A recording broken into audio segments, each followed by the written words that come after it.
Secretary will proceed with the reference of business.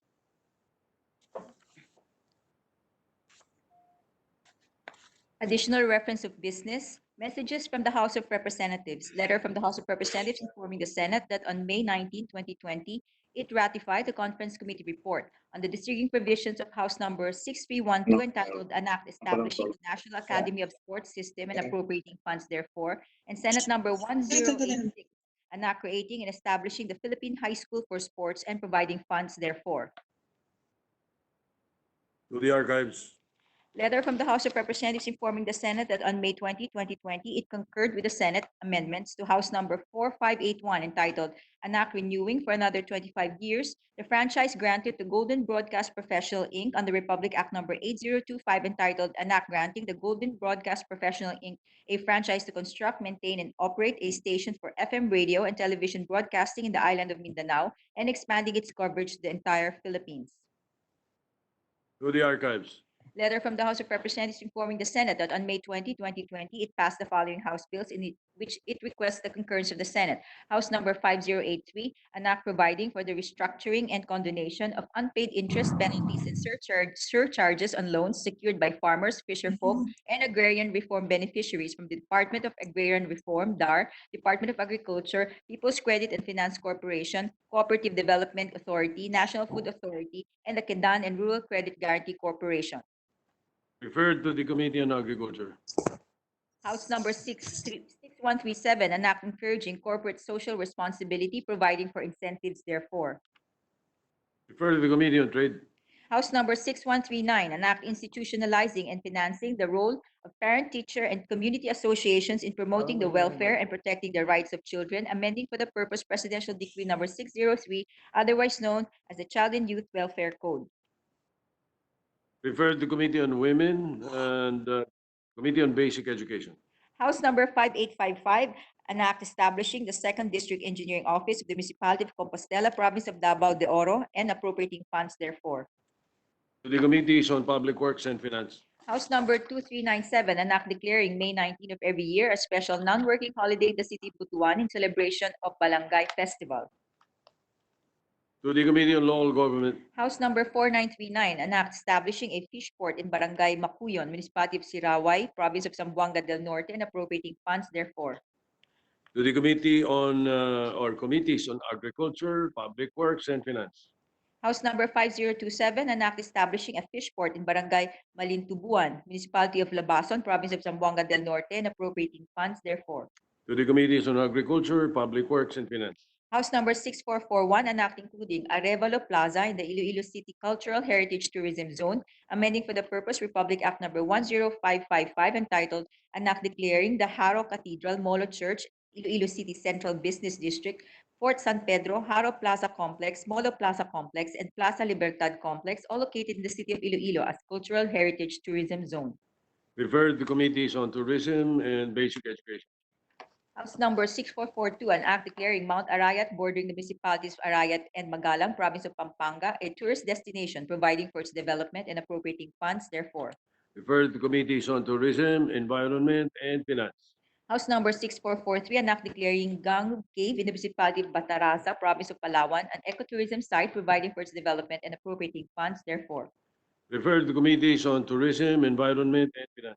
House Number 6445, an act declaring Pilis Falls in Barangay Palili, Municipality of Samal, Province of Bataan, an ecotourism site and appropriating funds therefore. Referred to Committees on Tourism, Environment, and Finance.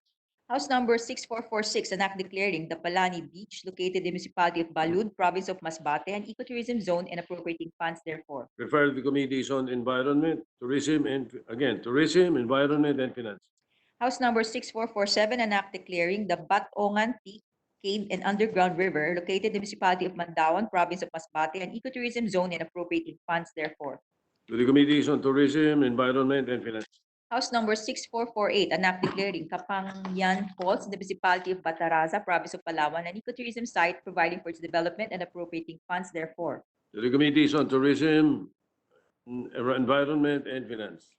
House Number 6467, an act renaming the portion of the Mountain Province boundary, Calanan and Really Road, stretching from the Antonio Canao Bridge in Barangay Calanan, traversing through Barangays Bulanao and Ipil, up to the Aliog Bridge in Barangay Nambaran, all in the city of Tabuk in the province of Kalinga as Manuel S. Agyao Boulevard. Referred to Committee on Public Works.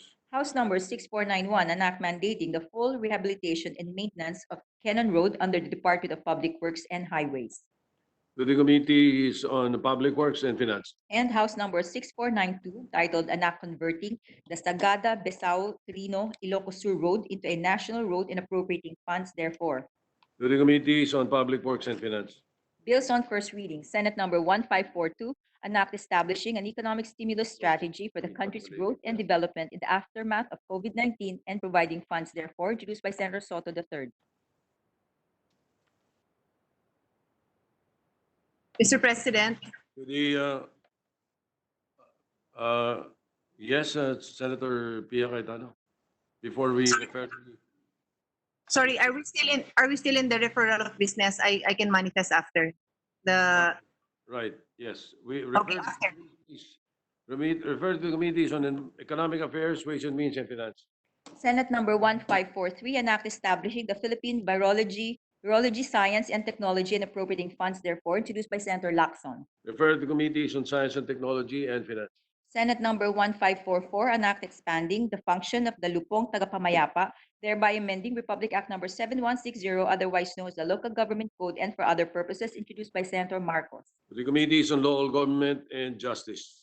Senate number 1545, an act strengthening Republic Act number 9160, otherwise known as the Anti-Money Laundering Act of 2001, as amended, introduced by Senator Marcos. Refer to Committees on Banks and Justice. Senate number 1546, an act declaring the existence of a continuing national emergency arising from the coronavirus disease 2019 COVID-19 situation, amending Section 9 of Republic Act number 11469, otherwise known as the Bayanihan to Hilas 1 Act, and for other purposes, introduced by Senator Zubiri. To the Committees on Finance and Health. Resolutions. PS Resolution number 418, entitled Resolution Directing the Appropriate Senate Committee to conduct an inquiry in aid of legislation into the alleged massive use and abuse of authority of government social media platforms to spread false information and to target members of the media, with the end in view of crafting legislation that shall hold the purveyors and perpetrators of falsehood accountable and responsible for their wrongdoings, and ensuring that freedom of speech and of the press are not suppressed during a global health crisis, introduced by Senator De Lima. Refer to Committees on Accountability of Public Officers and Public Information. PS Resolution number 419, resolution directing the appropriate Senate committee to conduct an inquiry in aid of legislation into the power granted to the National Bureau of Investigation under Republic Act number 10867, otherwise known as the National Bureau of Investigation Reorganization and Modernization Act, in relation to subpoenas served by the NBI to private citizens in light of the recent COVID-19 global pandemic, with the end in view of determining possible misuse and abuse of its subpoena powers to suppress critical dissent, undermine democratic institutions, and prevent an efficacious fight against the pandemic, introduced by Senator De Lima. Refer to the Committees on Accountability of Public Officers and Justice.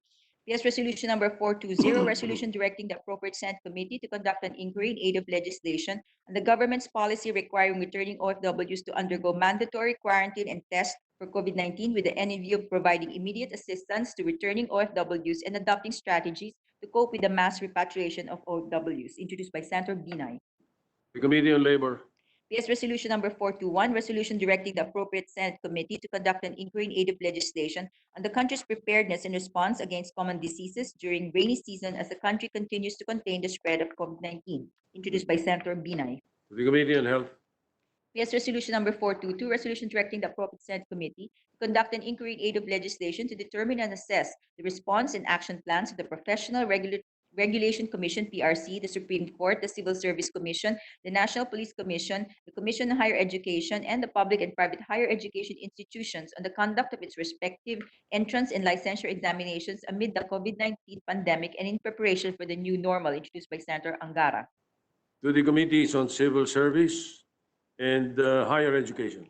PS Resolution number 423, resolution directing the appropriate Senate committee to conduct an inquiry in aid of legislation on the rising incidence of online sexual exploitation of children in the Philippines, with the end in view of strengthening Republic Act number 7610, otherwise known as Special Protection of Children Against Abuse, Exploitation, and Discrimination Act, and Republic Act number 9775, otherwise known as the Anti-Child Pornography Act of 2009, introduced by Senator Angara. The Committee on Women. PS Resolution number 424, resolution urging the appropriate Senate committee to conduct an inquiry in aid of legislation on the impact of the COVID-19 pandemic on our youth, introduced by Senator Angara. The Committee on Youth. Communication, letter from the Executive Secretary of the Office of the President transmitting to the Senate the 8th report of the President to the Joint Congressional Oversight Committee pursuant to Section 5 of Republic Act number 11469, otherwise known as the Bayanihan to Heal Us One Act. The Committee on Finance. Senator Pia Cayetano, you are recognized. Yes, Mr. President, I just wanted to check how my if I was recorded as present because I signed in at 3 o'clock on the dot and there was already the reading of the referral of business.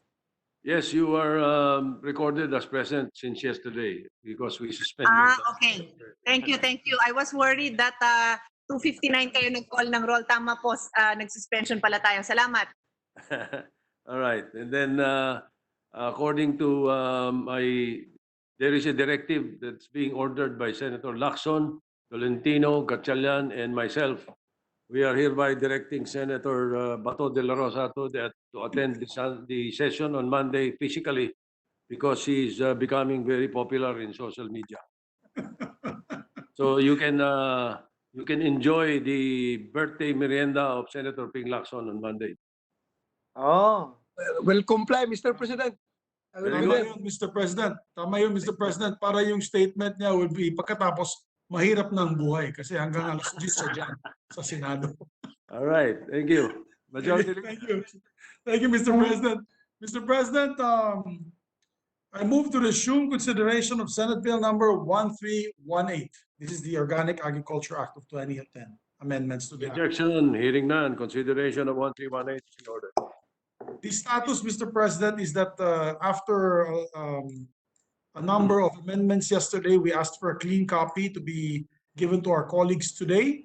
And hopefully, it's all been distributed and checked by all our colleagues. I'd like to recognize the sponsor, Mr. President, if all the amendments were inputted into the clean copy so that she can give her comment to proceed All right. or not to proceed yet to second reading. Senator Cynthia Villar is recognized. Are you satisfied with the clean copy? Yes, Mr. President. So we are moving that it be approved in second reading. So with that, Mr. President, we move to approve on second reading Senate Bill number 1318. I so move. Any objection? Chair hears none. Senate Bill 1318 is approved on second reading. Congratulations to the sponsor and to the authors. Mr. President, I move that we suspend the consideration of the measure. Consideration of the measure is suspended. Thank you, Mr. President. Mr. President, I move that we resume consideration. Let me just check if Senator sponsor is with us. Is Senator Gatchalian with you there, sir? Because he's not on. Yes, he's here. Oh, very good, sir. Present. I move that we resume consideration of Senate Bill number 1541. I so move. Any objection? Hearing none. Consideration of 1541 is in order. Mr. President, the status is we're in the period of interpellation. I move to recognize Senator Sherwin Gatchalian, and I believe our minority floor leader, Senator Franklin Dillon, would like to be recognized as well. All right. Senator Sherwin Gatchalian, sponsor of the measure, is recognized. And to Thank you. interpolate, the minority leader, Senator Franklin Dillon. Thank you, Mr. President. Thank you, Mr. President. For the record, we have no objection to this measure, but we are just going to bring out a few items for the records for future guidance of those who will implement the law. The proposed amendment on Section 3 states that in the event of a declaration of a state of emergency, state of calamity, or similar occurrence, the President, upon the recommendation of the Secretary of Education, may set a different date for the start of the school year in the country or any parts thereof. Now, Mr. President, would this include the authority to suspend for 1 year classes? Mr. President,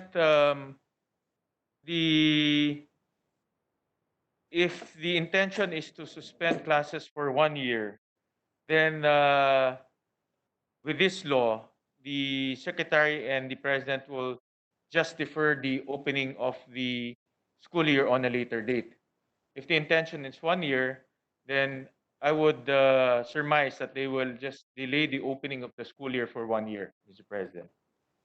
That is not just a delay, that's a cancellation of the school year. Would that power be included in this amendment? Mr.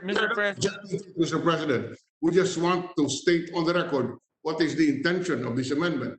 And this question comes into mind because 2 days ago or 3 days ago, the president said, no classes as long as there is no vaccine discovered for COVID-19. So that's why our question is, assuming that first, our view is that at this stage, unless the law is amended, the president cannot suspend or cancel the entire school year. With this amendment, we just want to know from the sponsor, is the intention to equip the president with a power to cancel one school year? Mr. President, during the deliberation at the committee, it was never contemplated that one school year will be canceled, Mr. President. What was contemplated was to give the president the power to delay or to defer the opening, Mr. President, because never in our history, except during times of war, that a school opening, entire school opening will be canceled, Mr. President. But then again, giving this power to the president, if the intention is to cancel the school year, I would assume that they will just delay the school opening for that particular school year, Mr. President. With all due respect, Mr. President, if the intention is really to authorize the president to cancel a school year for whatever, because of a state of emergency or under the circumstances defined, why don't we so state clearly rather than justify a postponement for 1 year as simply the setting of a school year? You know, that's a little stretched. I have no objection by giving the president authority to cancel the school year, but we better make that clear so that we do not have to make assumptions that a postponement for 1 year is simply a resetting of the school year. It is a cancellation, as the president has so stated. My point is, why don't we make that clear in the law if that is the intention?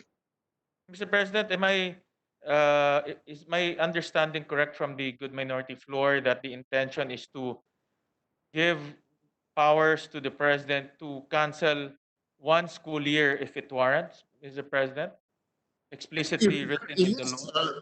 That's why we are raising this question, Mr. President, because of the recent pronouncement of the president, no classes unless a vaccine is discovered.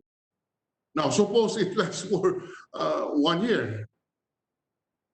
Mr. President, I would accept that as an amendment, Mr. President, assuming that the state of emergency will continue, assuming the state of emergency will continue for more than 1 year, and the situation will get worse throughout that state of emergency, then giving the president the power to cancel one school year can be accommodated in the bill, Mr. President, as long as there is a state of emergency, as long as the country is experiencing some form of calamity or pandemic, Mr. President. Okay, yeah, we want to state that on the record, that is the intention of the sponsor. Now, you mentioned about the state of calamity. What you mentioned here in your proposed amendment, state of emergency, state of calamity, or similar occurrence. My concern, Mr. President, is that the phrase similar occurrence is very broad and can be subjected to different kinds of interpretation. What exactly what exactly would a similar occurrence be as a ground for resetting a school year? Mr. President, this representation was thinking about events such as the Marawi siege, events such as uh, uh, maybe a rebellion or some form of peace and order situation, Mr. President. But I do subscribe to the good minority floor leader to sharpen the definition of similar occurrence so that it will be clear and it will not lead to other interpretations, Mr. President. If I may, Your Honors, the mentioning state of national emergency or a national calamity, I think is enough. That will include everything already. So we may, if with your permissions or with your concurrence, we may remove that last three words, similar or similar occurrences. I heed to the wisdom of the good Senate President, Mr. President. If this will lead to confusion and further expanding the definition, then I would go with a much defined and much particular situation uh, for to enact this law, Mr. President. All right. If was it be a national state of or state of national emergency? Must it be nationwide, or would the proposed amendment contemplate of resetting the school year in a particular locality because of the circumstance of a state of calamity or state of emergency? Mr. President, it should be the state of emergency or state of calamity can be localized, Mr. President. And just to cite an example, it can be when Yolanda struck in our country, that was particular to Leyte province, to Samar province. And if that accident or that calamity happened during the school year, then this law can be invoked, Mr. President. So it can be declared locally, Mr. President.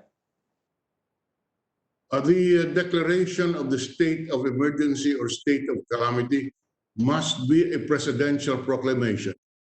Is that correct, sir?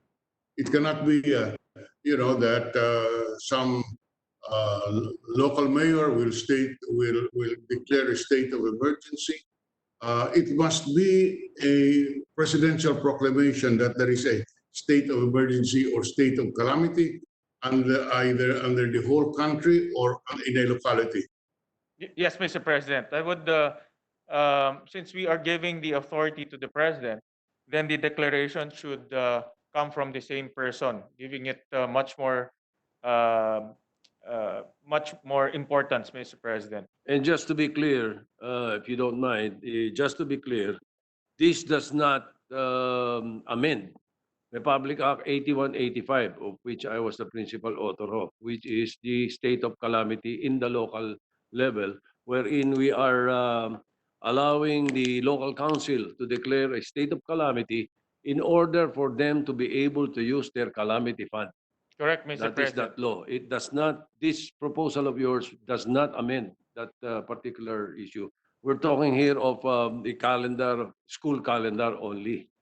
Mr. Diba? President. And then it is upon the recommendation of the Secretary of Education, even if it's localized. Yes, It must be recommended by DepEd. Correct, Ano? Mr. President. All right, thank you.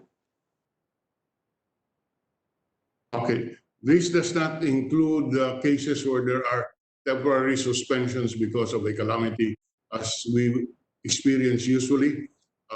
Classes are suspended. It can be done by the local government unit because of the state of calamity. Is that correct? Mr. President, that's correct. Although in a localized situation, Mr. President, the province, city, municipality can declare their own state of emergency and, state of calamity, and the local chief executive can suspend classes during that state of calamity, Mr. President. But that declaration also is accompanied by the use of their calamity fund, Mr. President, as stated by the good Senate President, Mr. President. Yes. Thank you, Mr. President. Now,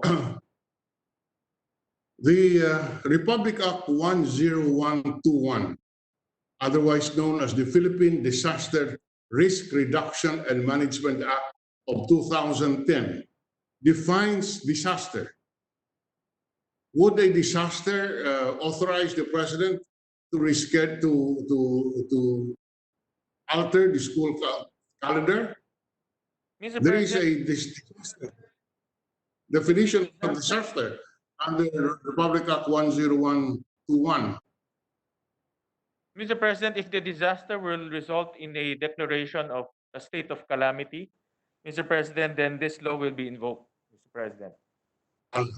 So a disaster per se will not allow the resetting of the school year. It must be a disaster which would justify a state of emergency or a state of calamity. That's for the record. For example, Correct, sir?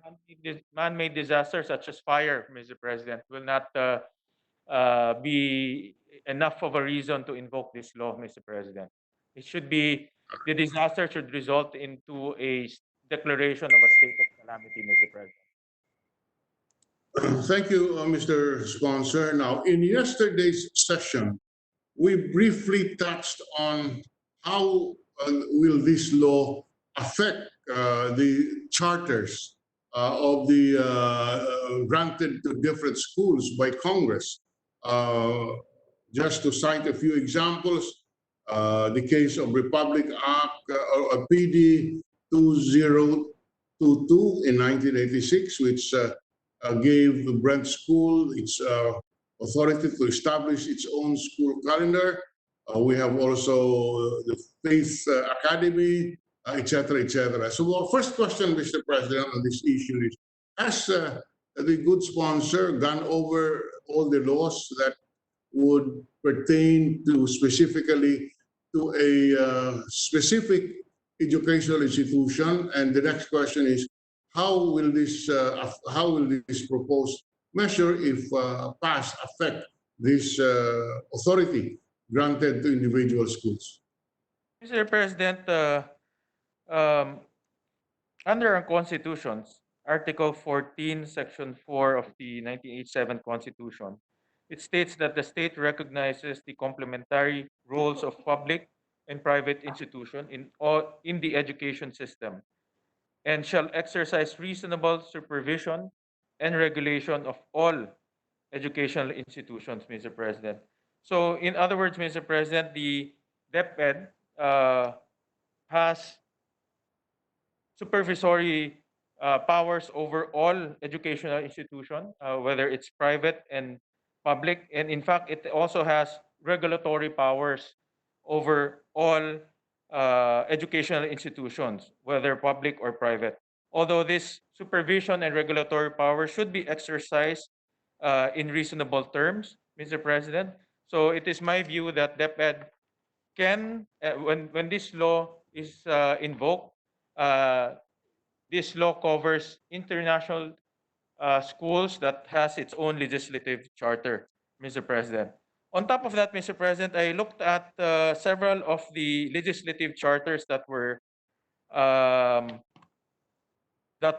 enacted in the past. It seems to me, Mr. President, that not all legislative charter is created equal, Mr. President. I'll give you an example, no, Mr. President.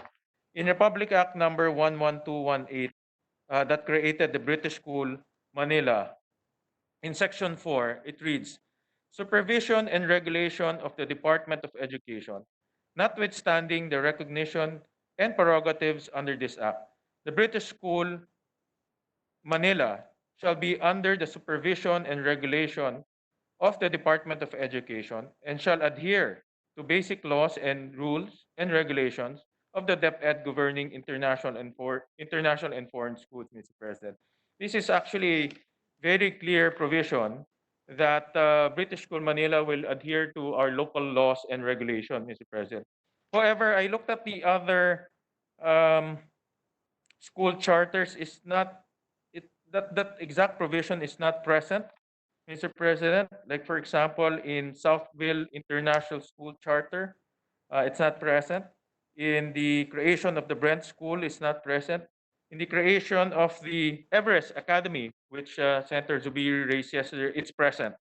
So, Mr. President, well, what is consistently present in all of the charters, Mr. President, is the implementing rules and regulation. And it states that the DepEd Secretary shall issue such rules as may be necessary to carry out the provisions of this act, Mr. President. That is consistent in all of the charter, Mr. President.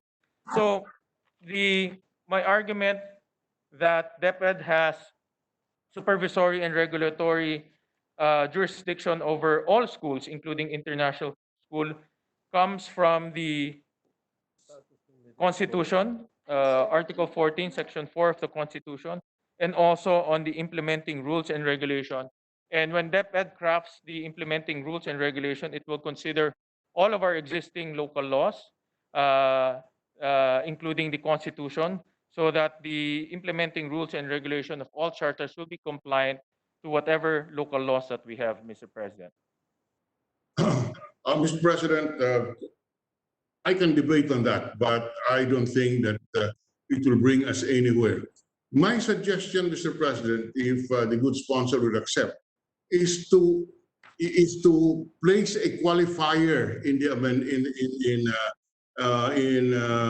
Section 3 and say the provision of any law to the contrary notwithstanding, so that all of those different functions in the different sectors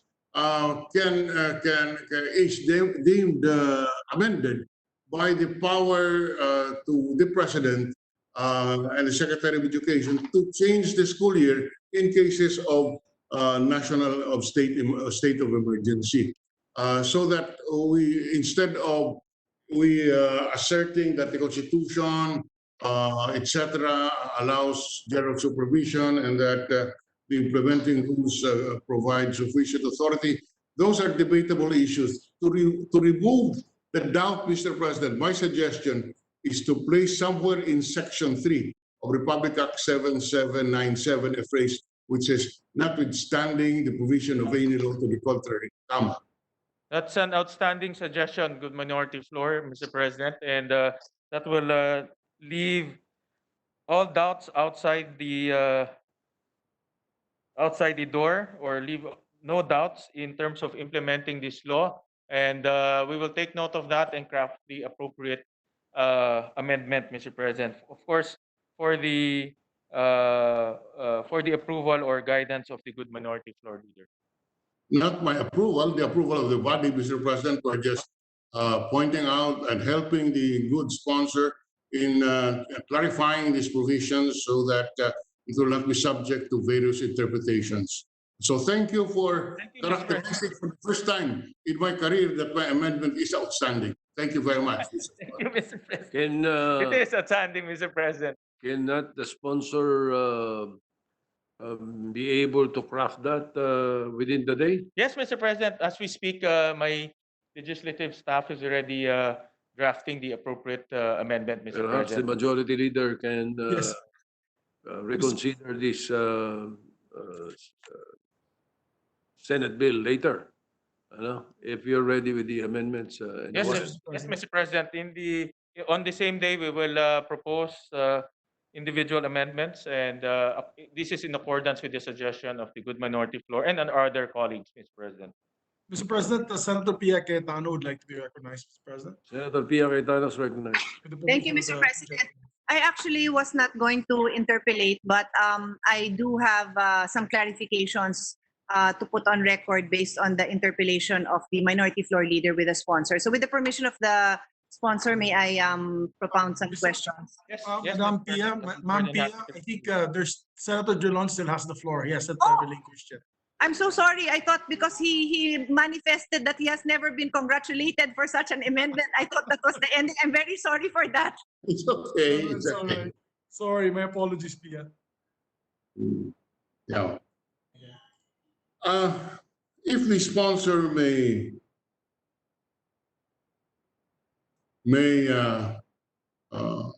accommodate some questions specifically related to the recent pronouncement of the President that the school year will not uh, will be cancelled if there is no vaccine.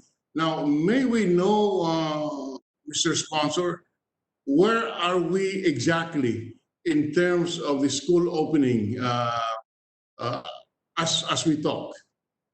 Mr. President, the pronouncement of the President needs some clarifications because when we say school opening, what is being contemplated, I think, by the President is the physical school opening, Mr. President. But we had numerous meetings with the Department of Education, and in fact, we had one hearing to tackle the effects of COVID and how to move forward. And the Department of Education intimated that they will use traditional forms of uh, technology such as TV and radio to deliver education, Mr. President. And this morning, I heard from the spokesperson Secretary Harry Roque, that DepEd is already in the middle of crafting a TV-based, radio-based curriculum so that it will be delivered to our children in an event that face-to-face learning cannot happen. So, in other words, Mr. President, um, school opening can happen, but it should not be in the form of face-to-face physical learning. It can open in the form of what we call blended or hybrid learning, wherein we use TV and radio as part of the medium of teaching, Mr. President. So this morning I just saw on TV and Secretary Roca has already announced that DepEd is moving to this direction, Mr. President. Yeah, a little confusing, Mr. President, I must assert, because even the sponsor himself says school opening can happen. I take note of that statement. School opening can happen. Suspension of the school year can happen. So where are we exactly? We don't have much time. You know, the preparation would need some advance decision. The president has made an announcement that indeed that he would not want the school opening unless a vaccine is found. If we approve this bill and he signs it into law, the opinion of the Secretary of Education is immaterial. It is the decision of the president that must be followed, and that's what the law says. So we just want to know exactly where we are today, because the moment we approve this bill and it becomes law, the pronouncement of the president will hold. Definitely, Mr. President. You know, the qualification of the Secretary of Education and the presidential spokesperson on what can be done or etc. Would that have any legal basis? Because it is the president alone who can declare in times of national emergency, as we are in today, as to when the school year should start, and he has expressly said that it will not start unless there is a vaccine.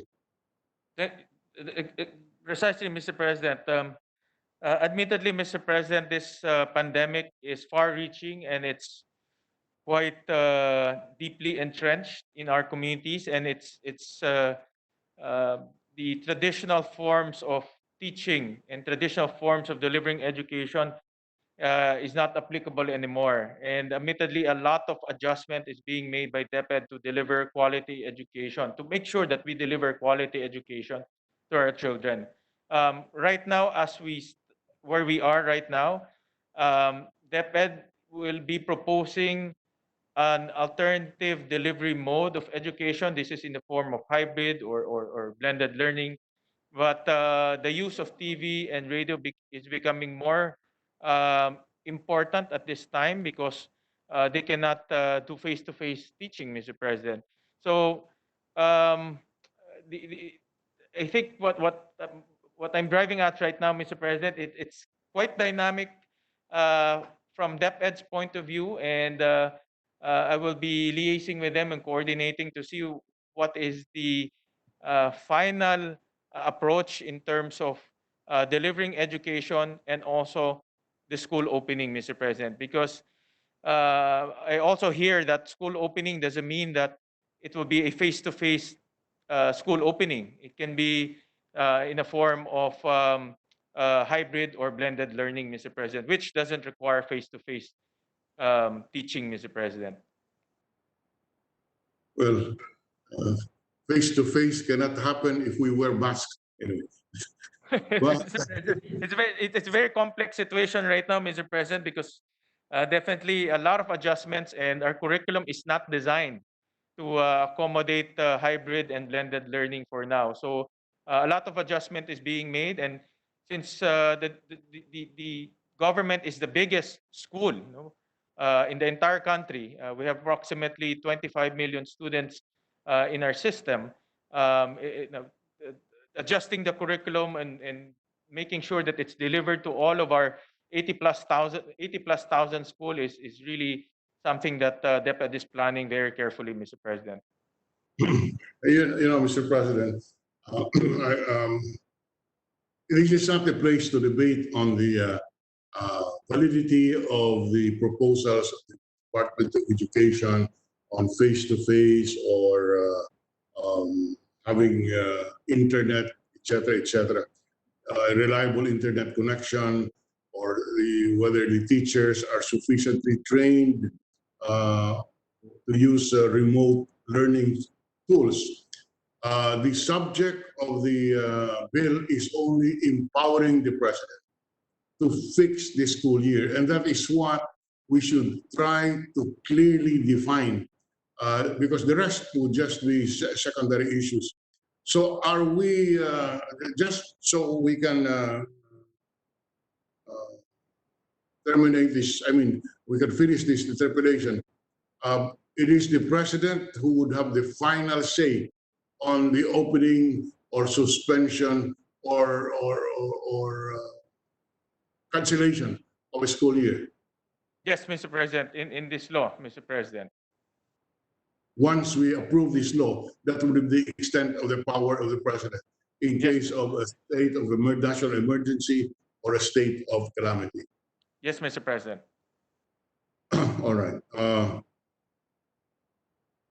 Now, again, on this issue, is it correct that private schools would expect a revenue loss if classes do not open at all due to the COVID-19 situation? Of course, they will, I assume. Yes, Mr. President. In fact, private schools, in the presentation of NEDA, private schools is one of the worst hit industries. In fact, it was the fourth worst hit industries in the country, Mr. President. And Hindi siguro industry, Mr. President. Anyway, the private schools is one of the most affected sectors of the economy. yes, Mr. President, it's fourth in the list of affected sectors in industries as outlined by NEDA, Mr. President. And what is there an estimated loss? I see here in my notes that anywhere from 55 billion to 142 billion would be the range of the losses of the private schools if the school year is canceled. Would you confirm this, or have you come across this? Yes, figures? Mr. President, I've seen that press release by the private school. I've yet to confirm the calculation, whether that those numbers are accurate or not. But definitely, looking at the NEDA presentation and looking at the operations of the private schools, definitely the private schools are facing a hard time in this pandemic, Mr. President. Yeah, because the estimate is that there are over 400,000 teachers, faculty, and school personnel in private educational institutions who will be adversely affected with a suspension with the cancellation of the school year. But anyway, again, these are matters that should come to fore in the next several weeks. But just at the moment, we are debating and we are trying to craft legislation which would locate exactly the authority of the president and under what circumstances can that authority be exercised to cancel a school year or postpone a school opening. So with that, Mr. President, we would expect and we would like to see the proposed committee amendments. And we thank the good sponsor for yielding the floor to us on this new question. Thank you very much, Mr. President. That terminates our interpretation. Thank you, good minority floor. Thank you very much for the recommendations and clarifications. So, Majority Leader, may we now recognize Senator Pia Cayetano? Thank you, Mr. President. But before we recognize Mr. President, may I just make a quick comment on our minority floor leader statement on his outstanding amendments. I must say, when we passed the Bangsamoro law, he also gave us several outstanding amendments to the law. Thank you, sir. So it's not your first time. You've done it many times. Thank you, sir. Si Senator Sherwin lang ang unang bumati. Thank you, thank you. I was saying si Senator Sherwin lang ang unang pumuna at bumati na outstanding talaga yung mga amendment ng minority floor leader. Anyway, with the permission of the sponsor, am I next in line? Because otherwise I was just going to make a point of information or requests for time because I have a meeting with the secretary. Is that okay? Yes, Ma'am Pia, you're next in line. Okay, thank you, thank you. So with the permission of the sponsor, may I just propound some clarificatory questions? Yes, Senator Pia. Thank you. More than happy to receive your questions. Did I hear it right in just like one of the last few questions of the minority floor leader that the good sponsor responded that to the question that can the president cancel a school year? The answer was in the affirmative. Yes, he can cancel a school year. In this law, if the intention is to cancel one school year, he would probably not open the school year within the time frame. So meaning they would just delay the school year to a point that it will already cancel that school year, Mr. President. Okay, because if that is the intention, may I ask that be clarified? Because I'm ready to support this, but a cancellation is totally a different matter. I think we should all be clear that we are giving the power to postpone or the power to cancel. I was of the impression, and I thank the minority floor leader for that question, that this was simply a postponement, no? The power to postpone classes. Okay, so that's one point I'd like to make. If the good sponsor in his hearings will tell us that the intention was to give the power to cancel, then I think that should be made very clear. Yes, Mr. President. However, with this pandemic and the unpredictability of the pandemic, and if the state of emergency will continue for example, more than a year, then I think what will happen is we will not explicitly postpone that school year, but rather postpone the opening of the school year to the time frame of that state of emergency, Mr. President.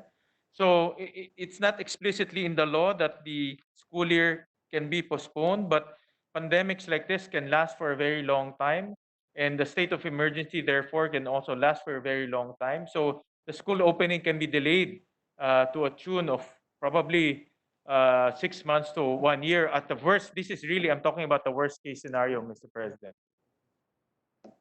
Well, I stand by my concern that the authority I'm prepared to give right now is a postponement, no? And I think this is something worth discussing because I unfortunately only attended a few minutes of the hearing. I think I had another hearing at the same time. And I am of the impression that it was just the postponement really that was the subject of the discussion. In any event, I have never heard a discussion on the cancellation of classes because what has always been discussed is the physical presence in schools. That has always been discussed again and again and again. So what actually will happen, and Presidential spokesperson Harry Roque has clarified the statement of the president that what he meant was there is no physical classes. The students will not go to school physically until there is a vaccine. Yun yung specific na meaning nung there will be no classes. So, ang intention ng DepEd, from what I know, I attended your hearing. I've also had meetings and hearings with them in the past few weeks. Ang very clear sa akin is that they will push through with classes but not necessarily physical presence. But the classes will definitely push through. So there is no discussion on cancellation. It is another topic altogether if the sponsor would like to put include a discussion of cancellation, in which case I think that should be made very clear that that is the legislative intention. Because as far as I know, the only discussion here is a postponement of classes, and we are not even discussing what kind of classes. That is not part of this discussion. If DepEd determines that it will be blended learning, study from home, covered na yan kasi that is still classes. Yes, that's absolutely correct, Senator Cayetano, Mr. President, that during the deliberation of this bill, it was never contemplated that one school year will be postponed. In fact, what we were talking about, one school year will be canceled. In fact, what we were talking about is just postponement. In fact, we're not even looking at a long-term postponement, but only a few months. Nevertheless, we were giving that flexibility to the president because of the situation at hand, that this virus is quite unpredictable and the situation is moving quite rapidly. But you're absolutely correct that during the hearing that we conducted on this bill, the postponement was never contemplated. We were just focused on the cancellation was never contemplated. We were focused on postponement and giving the authority to the president to postpone, Mr. President. And let me just put that on record, Mr. President.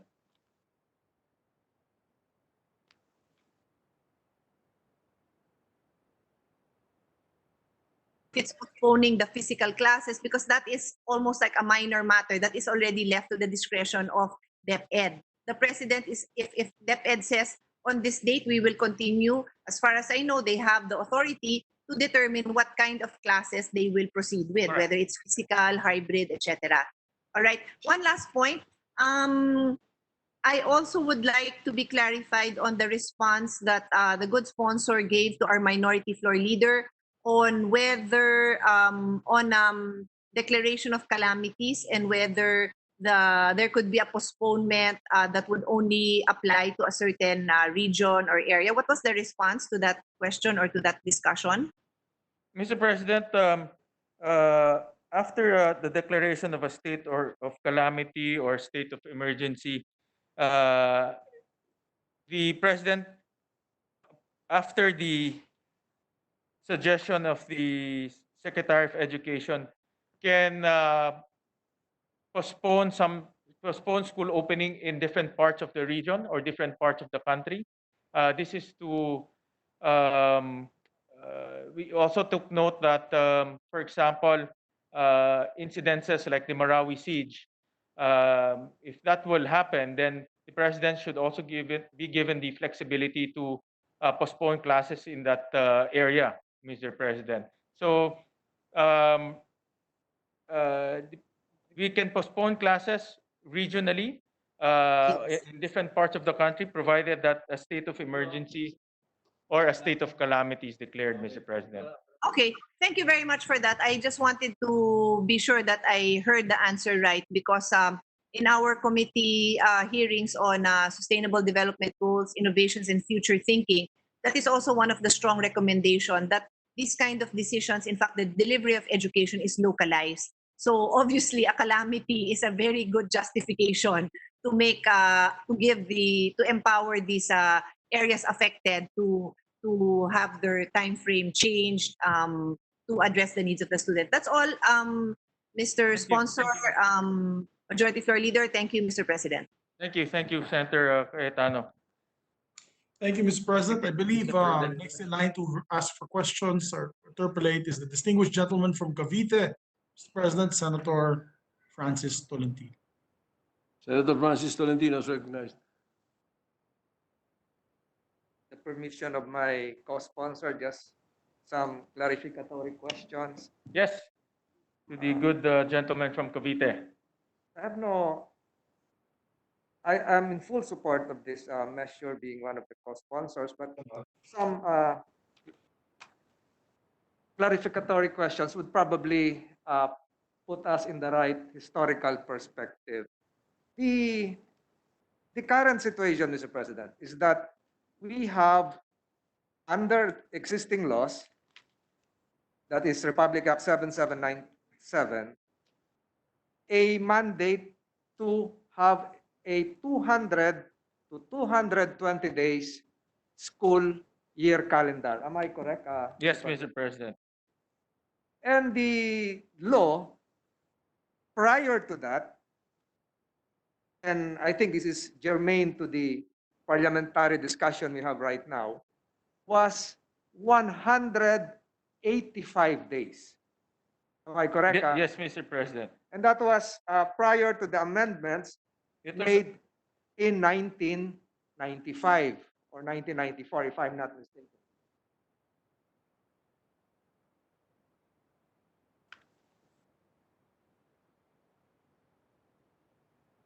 yes, Mr. President. In fact, Mr. President, in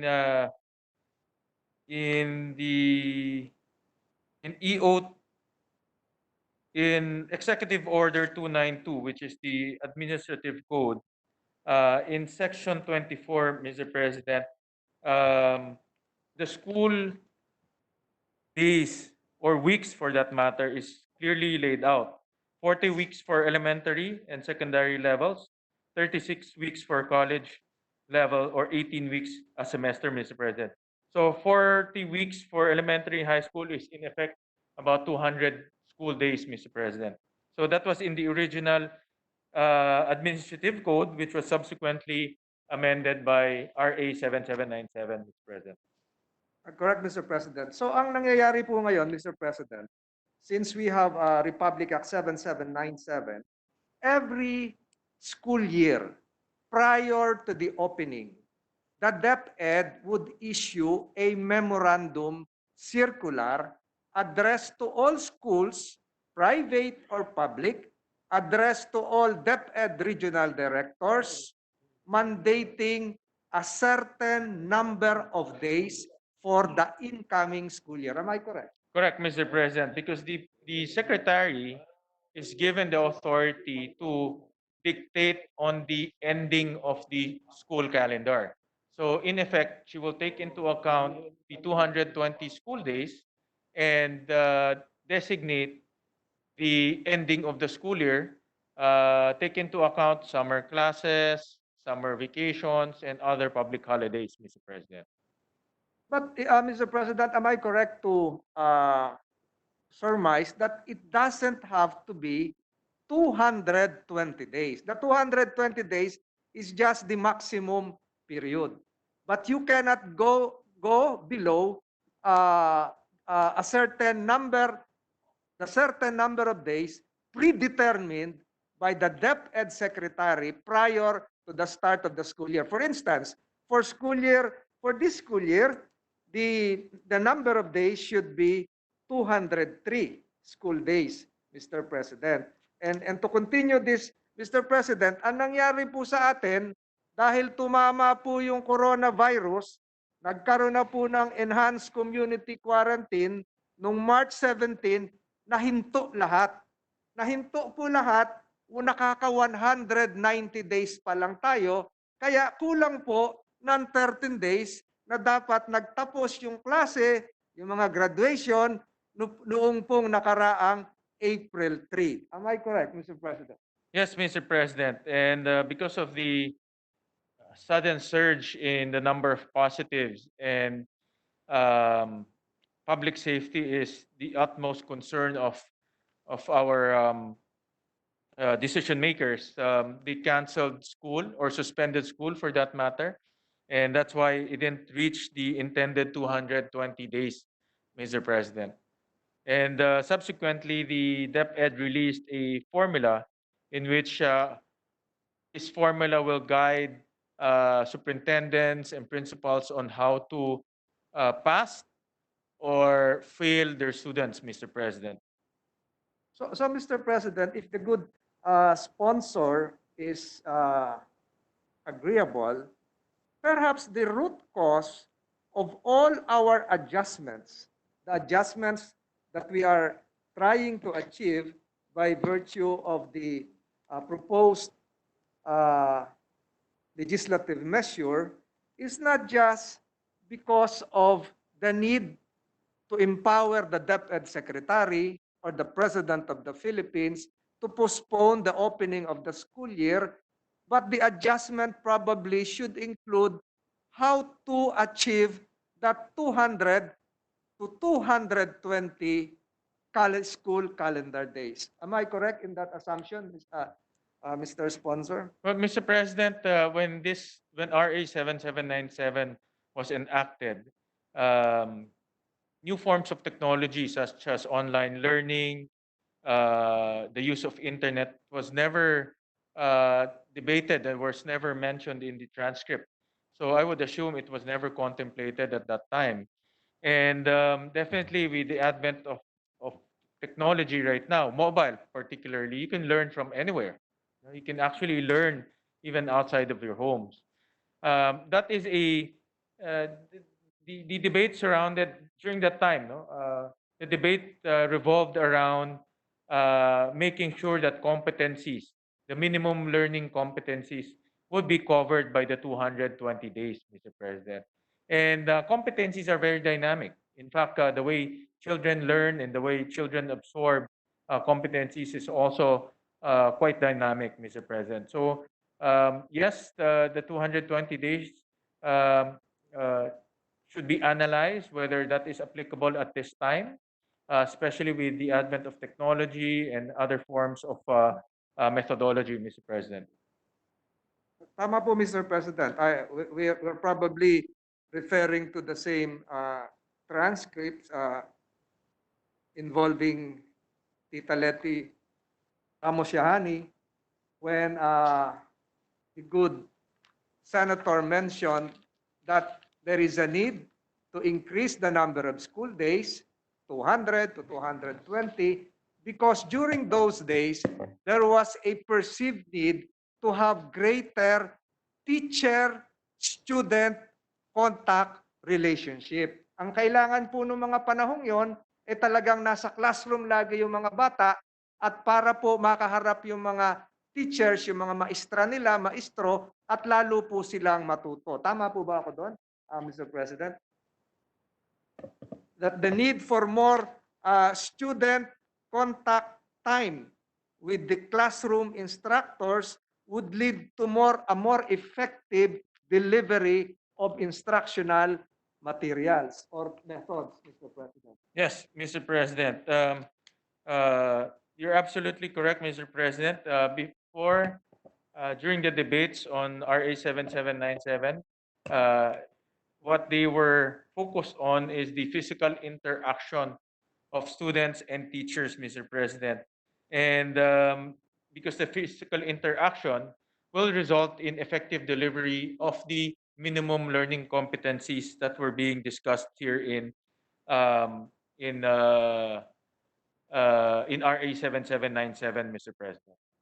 So ang lumalabas po, Mr. President, as gleaned from the previous statements coming from the good sponsor, was during those days, wala pa ho tayong mga internet. Siguro po natatandaan ko pa yung mga beeper 150. Wala pa hong online mode of instructions.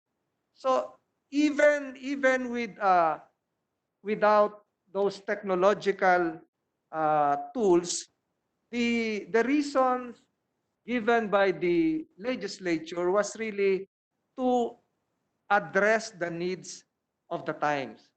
So yun po yung kailangan nun. More than 200 school days.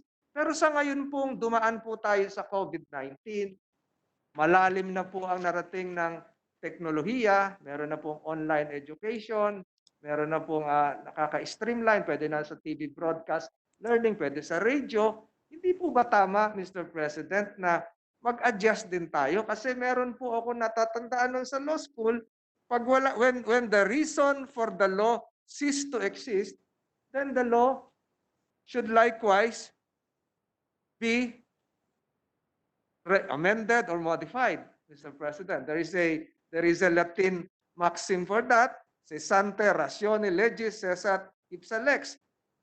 If the reason of the law ceases to exist, the law itself falls away. So, dahil po ngayon meron tayong pandemya, hindi po kaya dapat iksian na rin yung school days dahil yung contact between teachers and students, pwede naman pong ma-replay yung online tools, pwede naman pong mapaulit-ulit at pwede pa mabigyan ng printed copies. Is the good gentleman amenable to having that as an amendment, although it is contained in the title of the existing Republic Act 7797, the number of days from 200 to lesser or going back to the previous 185, because Mr. President, ang nangyayari po ngayon dito, kaya tayo nag-a-adjust, pinipilit natin September, August, is because we're trying to achieve the 220 days. And we are on the assumption that we can achieve that even with the typhoons, even with the other calamities that would probably beset our country, 20 typhoons per year, and mindful of the safety and the needs for, and again, Mr. President, I have to reiterate, when 7797 was passed, there was no K+12 yet. There were no technological tools yet. So are we really trying to achieve through a measure by empowering the President, the Secretary of the DepEd, a proper leeway for them to achieve the 220 days, or really to give effective, efficient instructions to the pupils and learners? Ano po ba talaga yung hinahabol natin dito? Because, Mr. President, alam din ng good sponsor, even the NBA will have a compressed playoff schedule. Even other sports events will have a compressed schedule. So, what is the real rationale for empowering the DepEd Secretary or even the President of the Philippines to adjust the school opening date? Mr. President, going back to the rationale why school classes were increased to 220 days, and I will quote the discussion in the transcript. The increase will assume maximum coverage of the learning units prescribed by the minimum learning competencies in the elementary level and desired learning competencies in the secondary level. It also said in the transcript, such increase provides room for remediation, enrichment, and internalization of learnings. And another rationale, extending the school for another 20 days can adequately compensate for the loss of number of days spent for several intervening school activities like scouting athletic activities, fiestas, and other co-curricular activities, Mr. President. Mr. President, I see the point of the good gentleman from Cavite that the time element in the law in RA 7797 needs to be revisited, considering that the discussion revolved around physical interaction between student and teacher in delivering learning competencies in accordance to their grade level, Mr. President. But like I said earlier, technology has really dramatically changed the way we deliver education, including competencies, and this needs to be revisited. It's a good point of discussion in succeeding hearings. In fact, during the PISA deliberations, when our PISA results came out last time, it came out in one of our hearings that one student will have to learn 1,000 competencies in one school year. And given 220 class days to a school year, that's 5 competencies per day, being taught to our students. So, in other words, this needs to be reviewed, and the discussion needs to be in a form of hearing so that we can invite experts to look into whether the rationale to extend it to 220 is still applicable at this time, Mr. President. I thank the good sponsor for mentioning the word revisit, and then probably it just shows that his mind is open to reviewing 7797. And I'd like to place on record several studies that probably would show that learning now with the use of online and mobile learning platforms is really a 24/7 endeavor that doesn't just take place in schools. And to reiterate, Mr. President, rather than to lengthen the school calendar or the school day, which exhausts young children and deprives the children of the opportunity to engage in other extracurricular activities. Sa probinsya nga po, tumutulong pa sila sa bahay, tumutulong sa kanilang sakahan. Sa palagay ko po, Mr. President, palagay ko dapat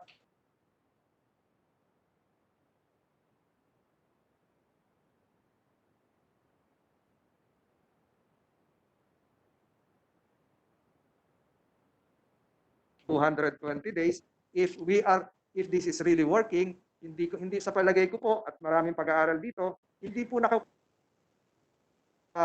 haba ng number of calendar days spent by a student inside the classroom kung ano yung kanya natututuhan. Marami po tayong pag-aaral dito, mas maiksi po yung ang pasok sa mga ibang bansa dahil po nga sa may teknolohiyang ginagamit na ngayon. Yun lamang po, Mr. President, and I fully support the good gentleman for this very timely measure. Thank you, Mr. President. Thank you, Mr. President, and I thank the good gentleman from Cavite for pointing this out, that it's not about quantity but quality. And in fact, what we want is to deliver quality education in the most efficient manner. If our students can get off school as quick as possible by using technology, they can join the workforce as quick as possible by using technology, then then our citizenry will be productive as quick as possible. Thank you, Mr. President. Thank you, good gentleman from Cavite. All right, Majority Leader, any interpellations? Thank you, Mr. President. Mr. President, let me ask our colleagues, are there any other colleagues who would like to interpolate the measure so that we can close the period of interpellation? If none?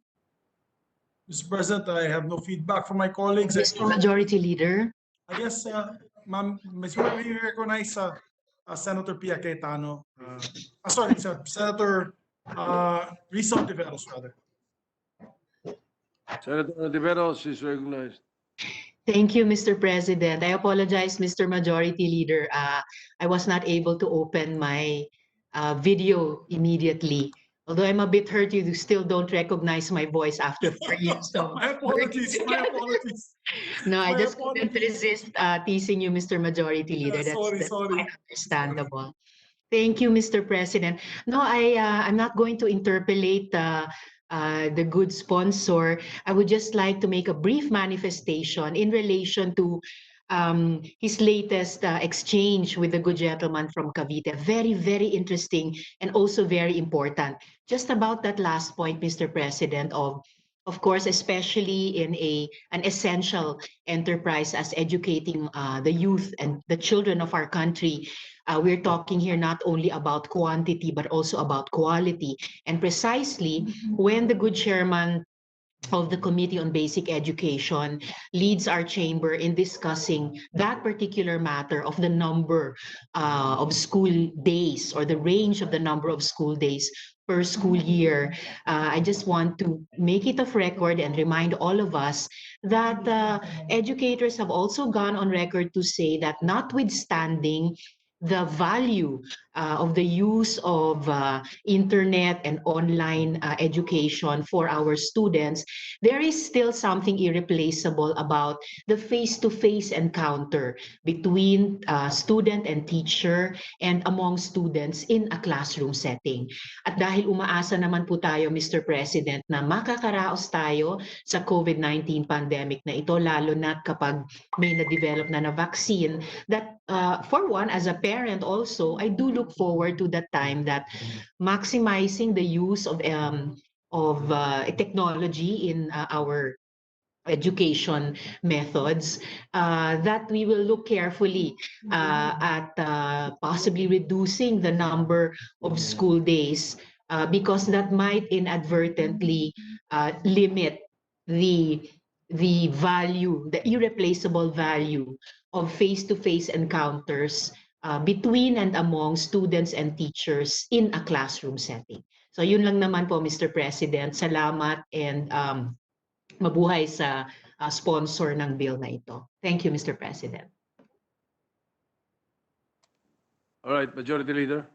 Thank you, Mr. President. With that, no other member wishes to interpolate the measure. I move that we close the period of amendments, Mr. President. Period of interpolations, I mean. Sorry, period of interpolations, rather. My apologies. All right. Any objection? Hearing none, period of interpolations closed. Mr. President, move that we open the period of amendments and recognize the sponsor for its committee amendments. Mr. President, may I request for a few minutes just to finalize the amendments, Mr. President. All right, we may suspend consideration of the measure or suspend the session, whatever is the pleasure of the body. Senator. Possibly, Mr. President, if it's all right with the sponsor, we could suspend the session for a few minutes and come back online after maybe 10 minutes, 5 minutes or 10 minutes, depending on the Senate President. Because I still have to locate the sponsor of the other measures, which is Senator Manny Pacquiao, if he's ready to sponsor his measures. By the way, the measures to be taken up after this particular bill, Mr. President, after the education bill, are bills sponsored 2 weeks ago by Senator Manny Pacquiao, mostly local bills, the creation of engineering offices and creation of new secondary national highways. If the sponsor of these measures, Senator Manny Pacquiao, is ready, and I will ask my staff to check if he's ready, then he can sponsor them with permission. I asked permission already from our minority floor leader. I confirmed to him that this was sponsored several weeks ago. He is online, I think, but no video. So we can act on this right away. Ayan na po, Mr. President, Thank you. the sponsor is So available. let's suspend the measure first. Yes. Suspend consideration of Senate Bill number 1541 and come back to it in a later on. Any objection? Hearing none, consideration of the measure is suspended. Mr. President, with that, I move to resume consideration. What I will do, Senator Manny Pacquiao, we will take this up one by one and open up the periods of interpellation and amendments one by one, Mr. President. Mr. President, I move that we resume consideration of House Bill number 5888. I so move, Mr. President.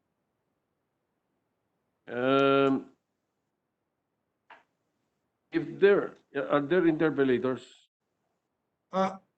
No, Your Honor, but There are no interpellators. May I suggest that we do an omnibus consideration of the measures? some are lumped entitled, Mr. President. Some are creation of engineering districts, and the others are creation of national roads. Conversion of national roads, Mr. President. So if what I can do it quickly, Mr. President, I could basically just make an omnibus motion that this measure, no member wishes to interpolate, as well as there are no committee amendments, and we can move to close the period of committee. So the better procedure then for us to follow is for you to file a motion to consider the House bills so and so, enumerate them, and then we consider them. Then thereafter, you can do your Yes, Mr. President. interpellations. Yes. Or Okay, Mr. President. Mr. President, I move that we consider House Bill number 5888, House Bill number 5811, House Bill number 5852, House Bill number 5850, House Bill number 1061, House Bill number 5851, House Bill number 1778, and House Bill number 5853. I so move, Mr. President. all right, any objection? Hearing none. Consideration of the enumerated measures are in order. Thank you, Mr. President. Mr. President, I move that there being no members who wish to interpolate this measure, these measures, Mr. President, I move that we close the period of interpellation of each of these. Mr. President, may we recognize Senator Frank Drilon, Mr. President. Before we do so, we recognize Senator Drilon, the Minority Leader. Yes, just a point of inquiry. These bills have already been sponsored and we're just resuming consideration. Is that correct, Mr. Majority Leader? That is correct, Mr. President. Before we constituted ourselves to a committee of the whole last week. The previous week, Senator Manny Pacquiao had sponsored the measures already. So we are in the period of interpellation, Mr. President. That's correct, Yes. Mr. President. Thank you, sir. Thank you, sir. So, Mr. President, no member was listed or wished to interpolate the measures. I move to close the period of interpellation of these enumerated measures. All right. Any objection? Hearing none, period of interpolations of the enumerated measures hereby closed. Mr. President, I'll tackle them one by one if there are committee amendments. Mr. President, House Bill, I move to open the period of amendments on House Bill number 5888 if there are any. May I ask the sponsor if there are any amendments to these measures or wala na po? Period There's of no amendments. amendments, Mr. President. On all measures, Mr. President, on all the measures? Yes, Mr. President. Wala No. amendments? Okay. Therefore, Mr. President, with the permission of the body to hasten the proceedings, I move that we close the period of amendments to the enumerated measures, Mr. President. Period, any objection? Hearing none, period of amendments Yes. is hereby closed on all enumerated measures. Mr. President, with that, I move that we approve on second reading House Bill number 5888. I so move. Any objection? Hearing none, House Bill 5888 is approved on second reading. Mr. President, I move that we approve on second reading House Bill number 5811. So moved. Any objection?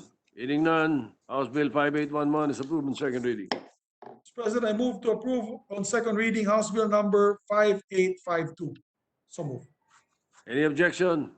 Hearing none, House Bill 5852 is approved on second reading. Mr. President, I move to approve on second reading House Bill number 5855. So moved. Any objection? Hearing none, House Bill 5850 is approved on second reading. Mr. President, I move to approve on second reading House Bill number 1061. So moved. Any objection? Hearing none, House Bill 1061 is approved on second reading. Mr. President, I move to approve on second reading House Bill number 5851. Any objection?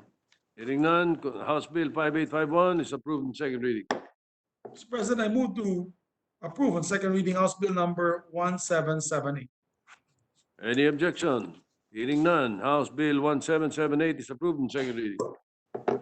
President, I move to approve for second reading House Bill number 5853. So moved. Any objection? Hearing none, House Bill 5853 is approved on second reading. President, I move to suspend consideration of all the enumerated measures so that we can tackle it for third reading next week. Consideration of the enumerated measures are hereby suspended. Congratulations to the sponsor, Senator Manny Pacquiao, sir. And Thank you, Mr. President. Thank you. Mr. President, there's a manifestation from Senator Marcos that she would like to be made co-sponsor of House Bill number 1061. If the permission, if the sponsor would accept that all members that are present here today be made co-sponsors of the measure, the Senator Manny Pacquiao, will he accept?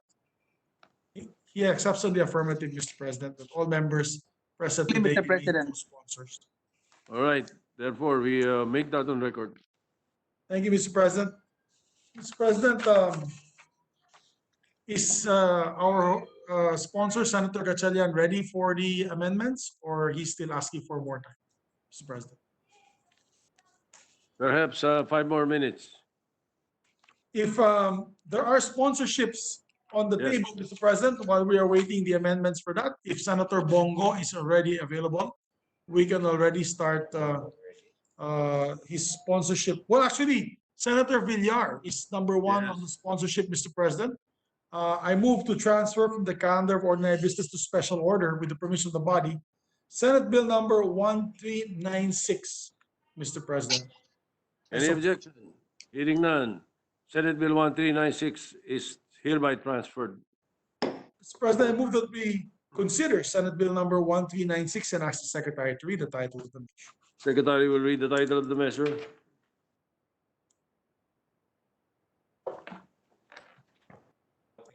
Senate Bill number 1396, an act creating the Coconut Farmers and Industry Trust Fund, providing for its management and utilization, reconstituting for the purpose the Philippine Coconut Authority Board, and for other purposes.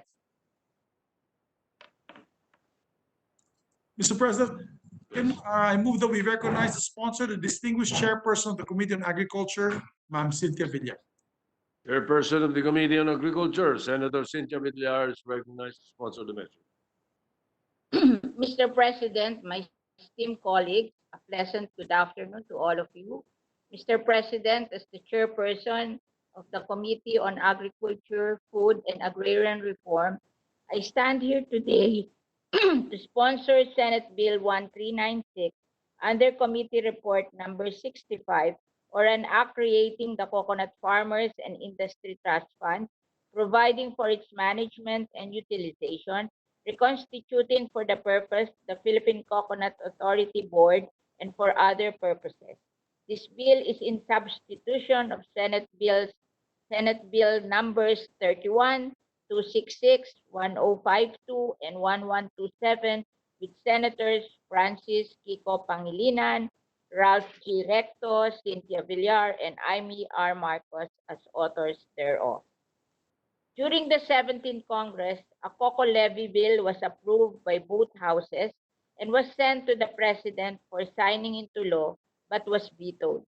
More than 5 months after vetoing the Coconut Levy Trust Fund bill, President Rodrigo Duterte again called for its passage into law in his 2019 State of the Nation address. He reiterated his commitment to uplift the lives of coconut farmers who are among the country's poorest of the poor. The Coco Levy refers to the taxes imposed on coconut farmers from 1971 to 1983. The amount collected is now estimated to be 105 billion pesos. In the past, it was used to invest in businesses not directly benefiting the coconut farmers.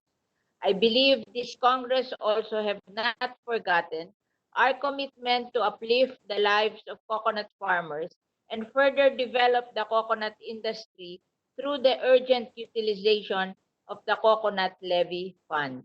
The bill is now being refiled with some modifications, taking into consideration the inputs being suggested by the executive branch of government, so it will not be vetoed for the sake of the coconut farmers.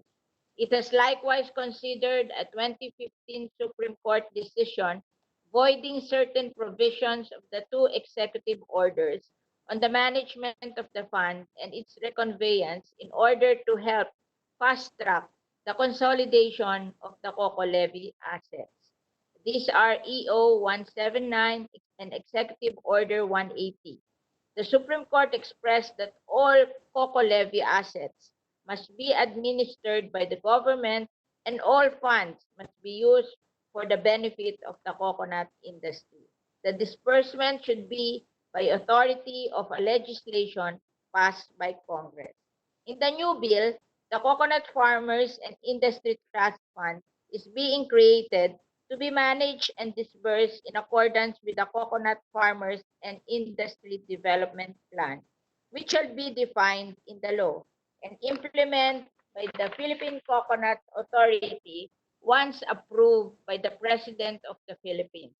The plan shall set how the coconut industry will be rehabilitated in the next 99 years, which is the suggested lifespan of the trust fund, although we can amend it if the target benefits to the coconut farmers have been reached. The plan should include programs, activities, actions in specific terms that shall increase farm productivity and incomes of coconut farmers.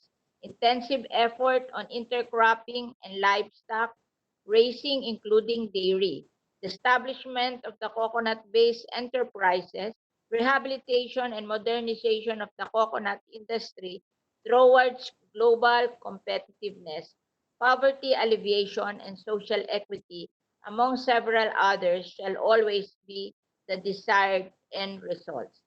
Immediately upon enactment of this bill into law, the Bureau of Treasury shall transfer 5 billion pesos to the trust fund, and another 5 billion pesos shall be initially allocated to the PCA. The utilization of the trust fund shall be for provisions of establishment of facilities essential to the industry, empowerment of coconut farmers, organization and cooperatives, farm improvement to encourage self-sufficiency, scholarship program, and health and medical program for industry members. The trust fund shall be separate and distinct from the regular budget of the PCA from the General Appropriations Act.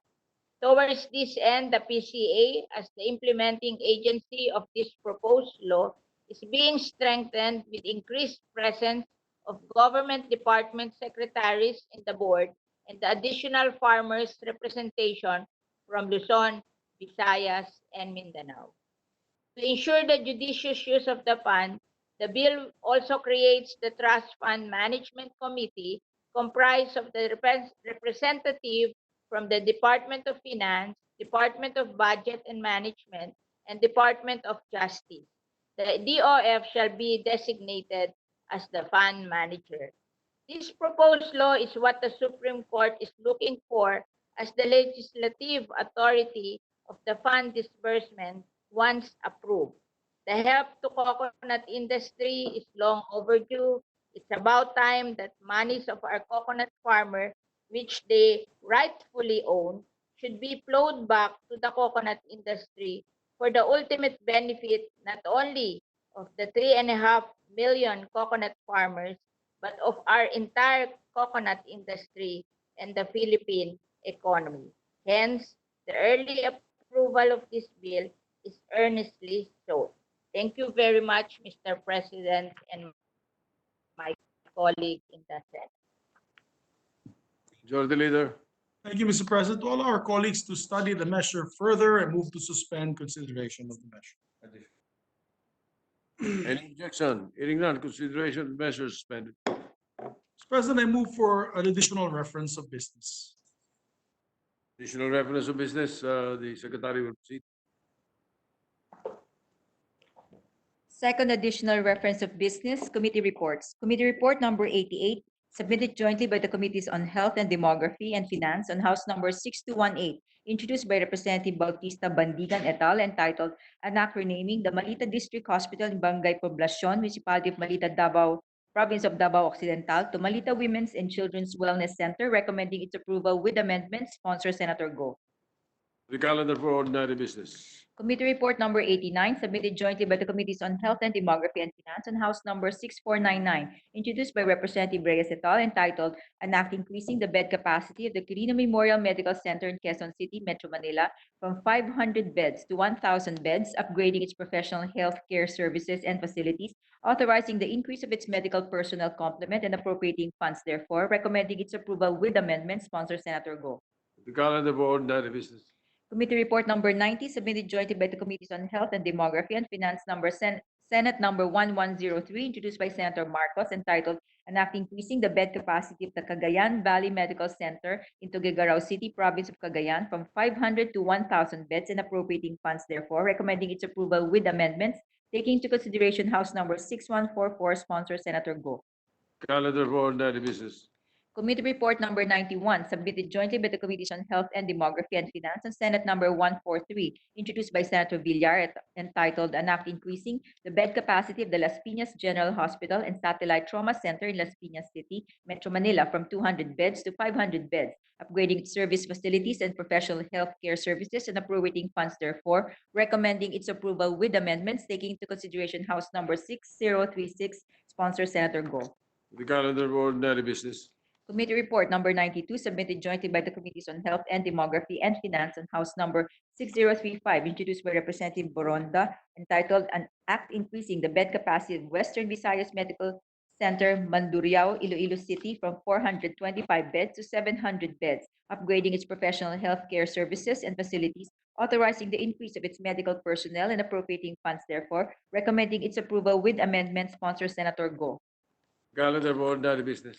Committee report number 93, submitted jointly by the Committees on Health and Demography, Ways and Means and Finance, and House number 6365, introduced by Representative Matugas et al., entitled An Act Upgrading the Siargao District Hospital in the Municipality of Dapa, Province of Surigao del Norte, into a Level 2 General Hospital to be known as the Siargao Island Medical Center, increasing its bed capacity, upgrading its professional healthcare services and facilities, authorizing the increase of its medical personnel and appropriating funds, therefore, recommending its approval with amendments, taking into consideration Senate number 555, sponsor Senator Go. Calendar for ordinary business. Majority Leader. Thank you, Mr. President. Mr. President, there's also a change of referrals on certain measures so that can be tackled already this Friday. It was read earlier.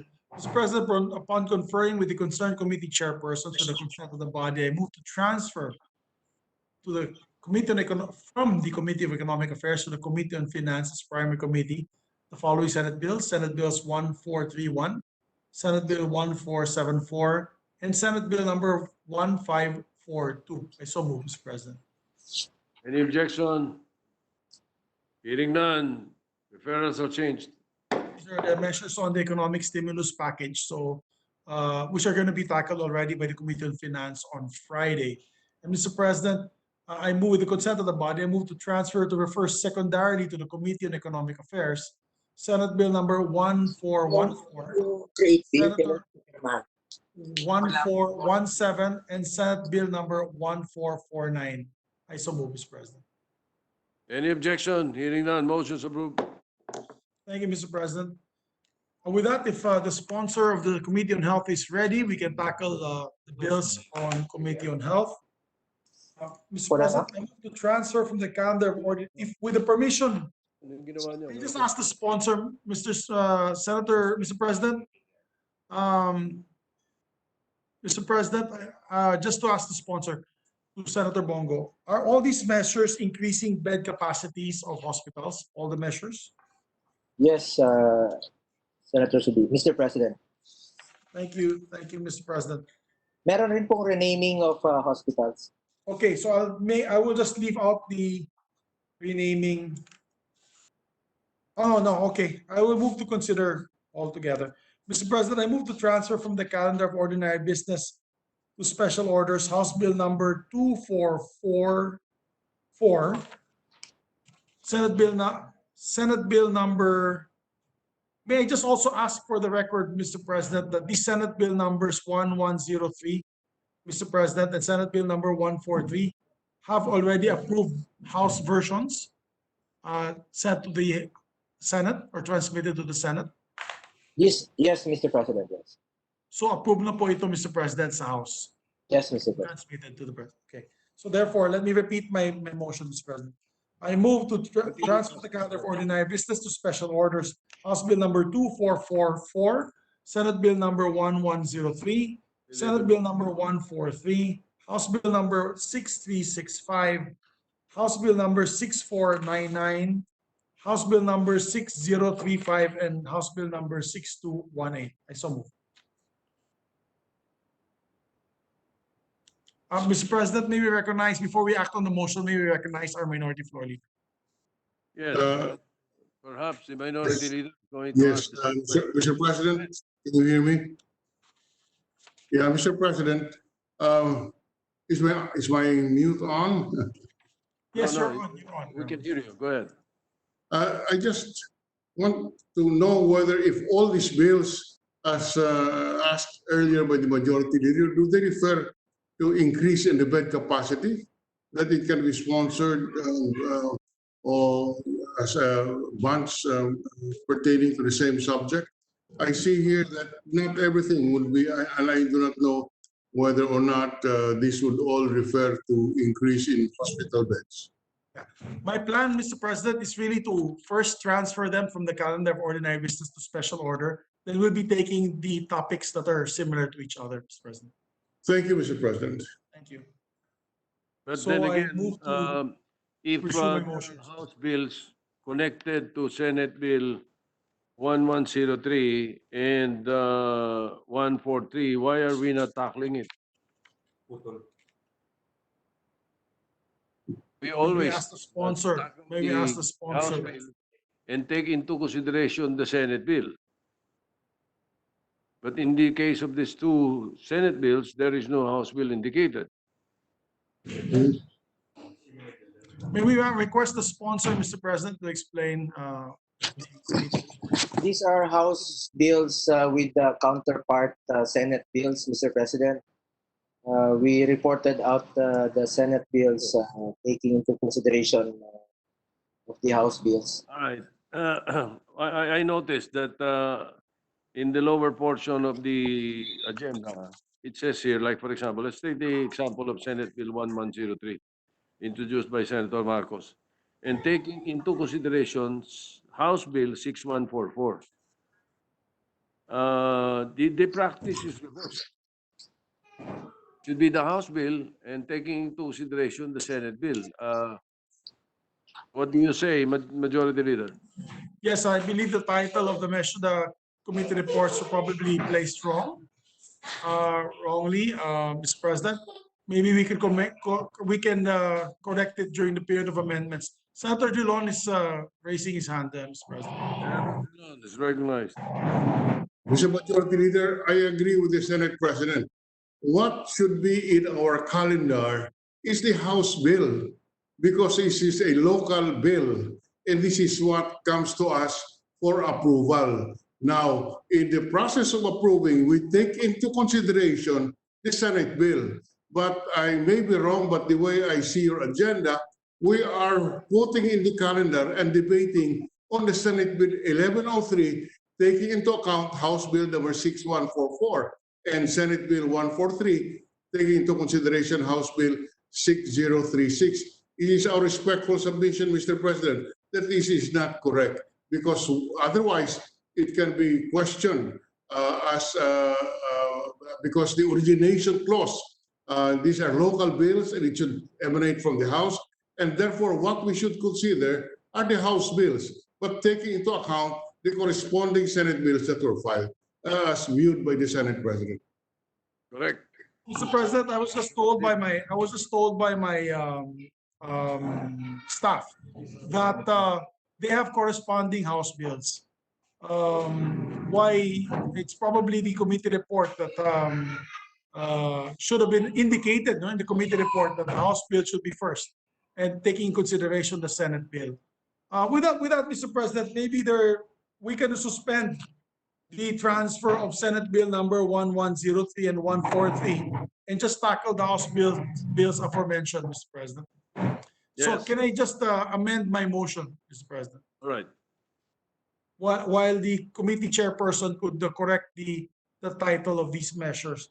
Mr. President, I would like to reconsider my first motion to this motion, Mr. President, with the permission of the body. I move to transfer from the calendar of ordinary business to special orders House Bill number 2444, House Bill number 6365, House Bill number 6499, House Bill number 6035, and House Bill number 6218. I so move, Mr. President. All right.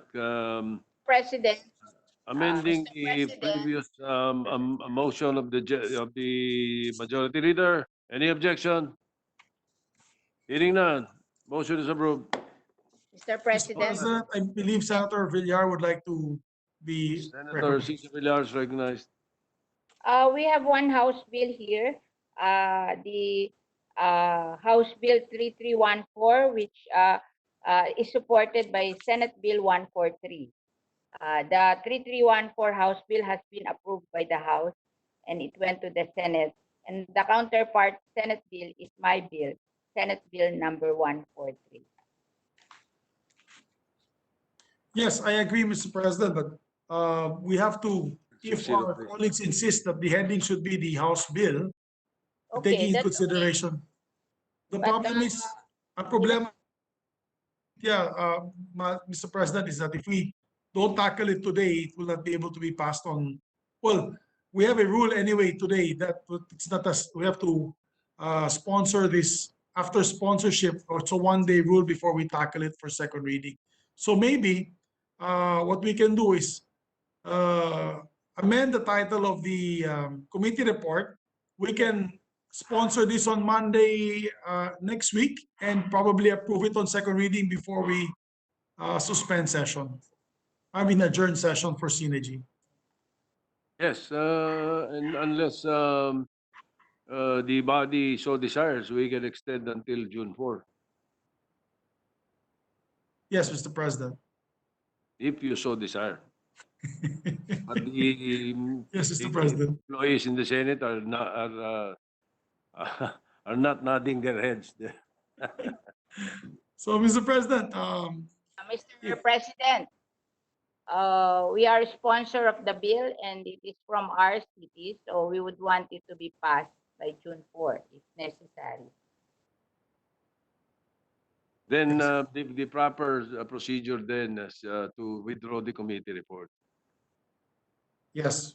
Is the So we'll proper. correct that, Mr. President, for these two measures, and then a new committee report could be prepared for that, Okay. for these two bills. Yes, file it today. Yes, Mr. President. So there's a previous motion, Mr. President? Yes, we already approved the motion to Thank you, Mr. consider the House four. bill. Thank you. Yes, May I request, Mr. President, the sponsor, if his sponsorship is an omnibus sponsorship, Mr. President, for the bed capacity? Senator Bongo is recognized for to sponsor. Mr. President, we have to ask the secretary to read the title of the measure. Yeah. Mr. President, I move that we Read the title of the consider measures. House Bill number 2444, Senate House Bill number 6365, House Bill number 6499, and House Bill number 6035. Because these are of the same nature, Mr. President, which is the bed capacity. I so move, Mr. President. It has a House Bill 3314 and we not insert it in the record. Our House Bill has a House Bill 3314. Let's start, Mr. Majority Leader. And the so order with the time was included in the motion of the Majority Leader. House Bill 2444. You may proceed. House Bill 3314. number 2444, an act providing for the establishment of Women's and Children's Hospital, the municipality of Pamplona in the province of Camarines Sur, be known as the Bicol Women's and Children's Hospital, and appropriating funds therefore. House Bill number 6365, an act upgrading the Siargao District Hospital, the municipality of Dapa, province of Surigao del Norte, into a level 2 general hospital to be known as the Siargao Island Medical Center, increasing its bed capacity, upgrading its services and facilities, authorizing the increase of its medical personnel, and appropriating funds therefore. House Bill number 6499, the bed capacity of the Center in Quezon City, Metro Manila, from 500 beds to 1,000 beds, upgrading its professional healthcare services and facilities, authorizing the increase of its medical personnel complement, and appropriating funds therefore. House Bill number 6035, an act increasing the bed capacity of the Western Visayas Medical Center, Maduriao, Iloilo City, from 425 beds to 700 beds, upgrading its professional healthcare services and facilities, authorizing the increase of its medical personnel, and appropriating funds therefore. Thank you, Mr. President. Mr. President, I'd like to ask the sponsor if his sponsorship is an omnibus sponsorship for these measures. Yes, Mr. President. Therefore, Mr. President, may we recognize the sponsor, Senator Bongo, to sponsor the aforementioned. Senator Christopher Bongo is recognized to sponsor the four measures for House Bill. Mr. President, esteemed colleagues, I have the honor to sponsor today several local bills which are aimed towards the improvement of some of the government hospitals as we face the COVID-19 pandemic. The need to capacitate and improve our government health facilities is highlighted. In 2018, almost 65% or 284 out of 437 public hospitals were overcrowded. This includes 51 or 73% of our DOH hospitals. Mr. President, we aim to capacitate our government hospitals, especially in the provinces.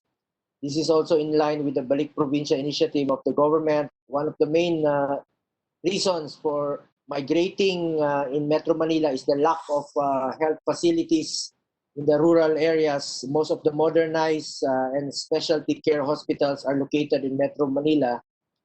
Improving health capacity and upgrading capability of hospitals in the provinces would help enhance the health and overall well-being among the entire Philippine population, where families enjoy easy access to responsive health care systems, even in the provinces and rural areas. Today, we have two hospitals in Luzon, two hospitals in Mindanao, and one hospital in the Visayas, which we seek to upgrade. We want to establish the Bicol Women's and Children's Hospital in Camarines Sur. Currently, the bed to population ratio in the province is 1:1,260, which is more than the DOH national standard of 1:1,000, justifying the need to establish a hospital in the area. Alam niyo po, sa kaikot ko rin po sa buong bansa, napakadami po mga ospital. Minsan po nakahilera dyan sa tabi ng mga koridor, isang pasyente, dalawang pasyente sa isang kama. Kaya lalo na sa panahon ngayon, nagkakahawaan po dahil sa kakulangan po ng ating mga health facilities.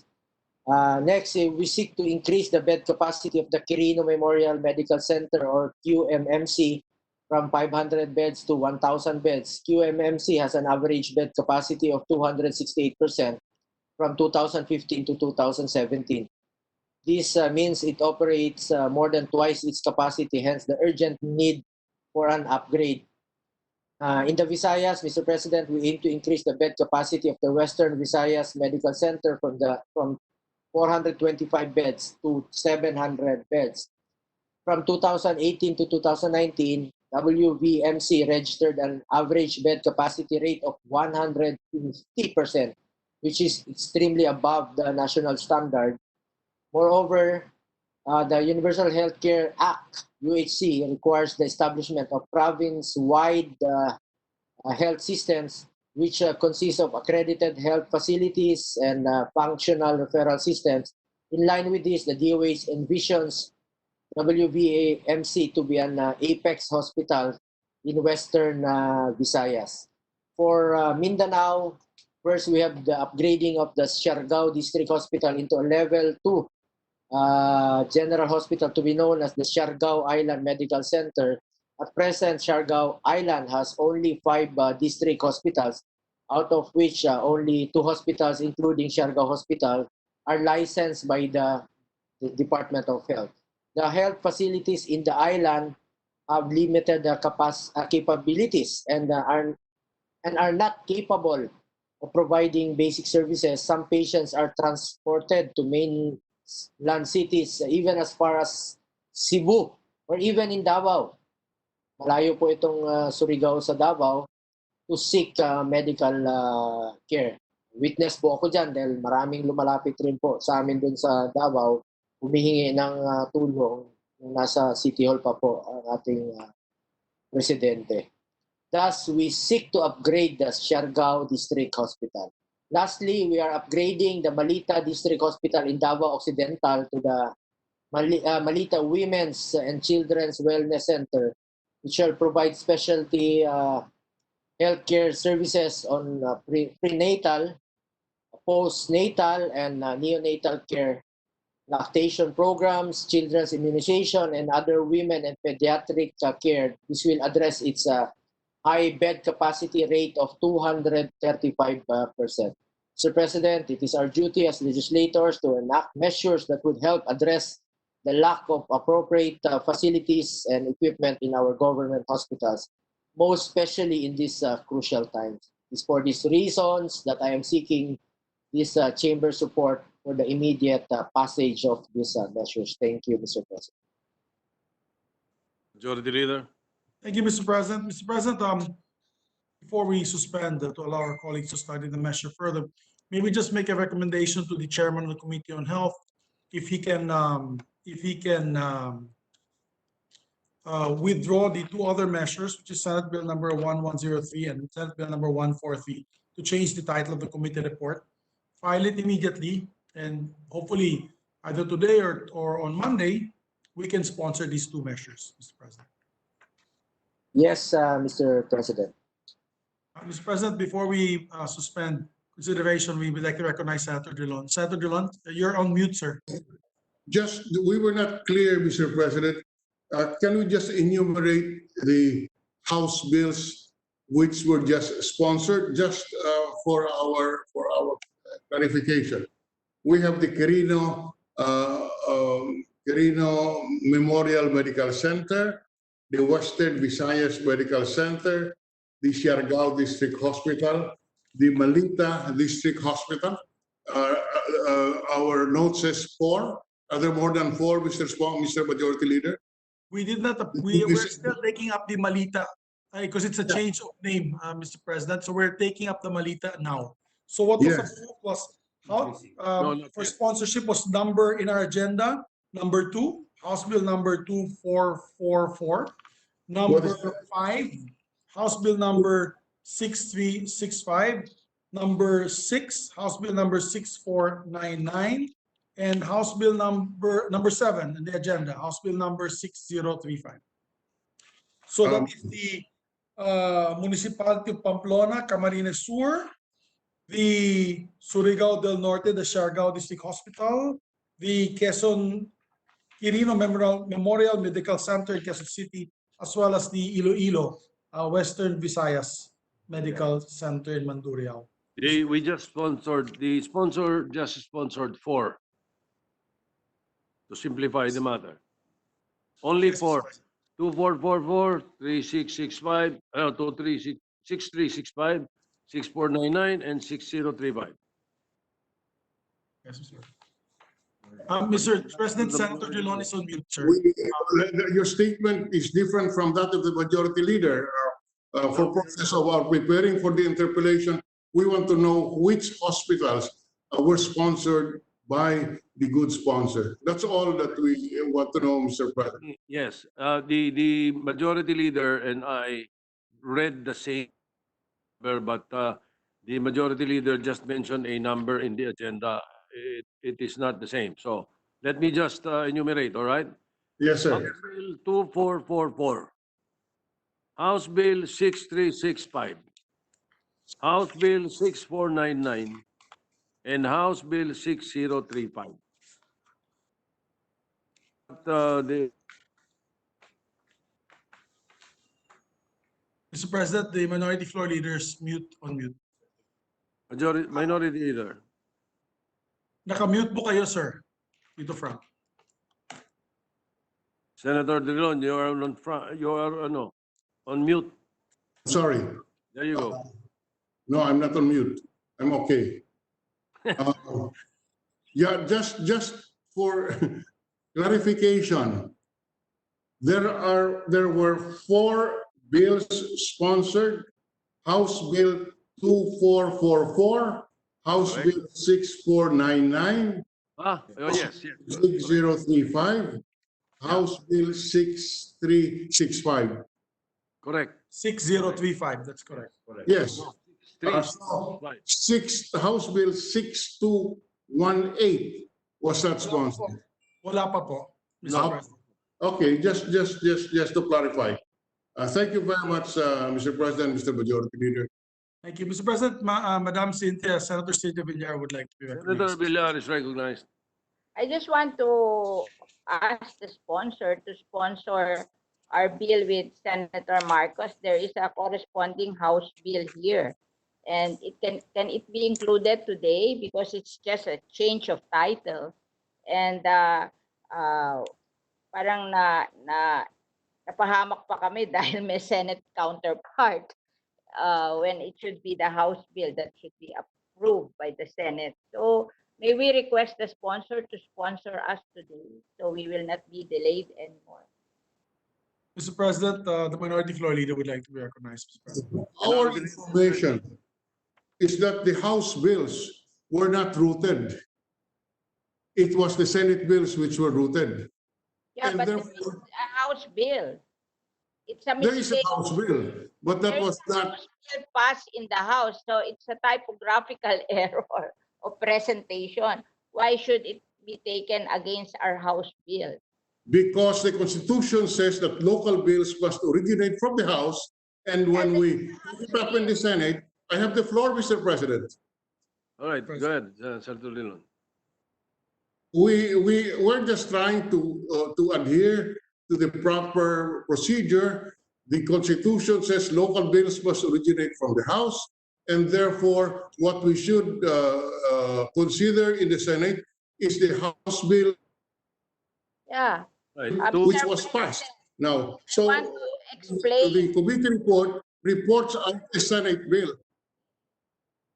all right, to resolve the matter, we ask Senator Christopher Bongo, the sponsor or the chairman of the Committee on Health, to inform us in the committee hearings that he conducted, what did you take up as far as Senate Bill 1103 and Senate Bill 143 are concerned? What did you take up? Did you take up the Senate bills or did you take up the House bills?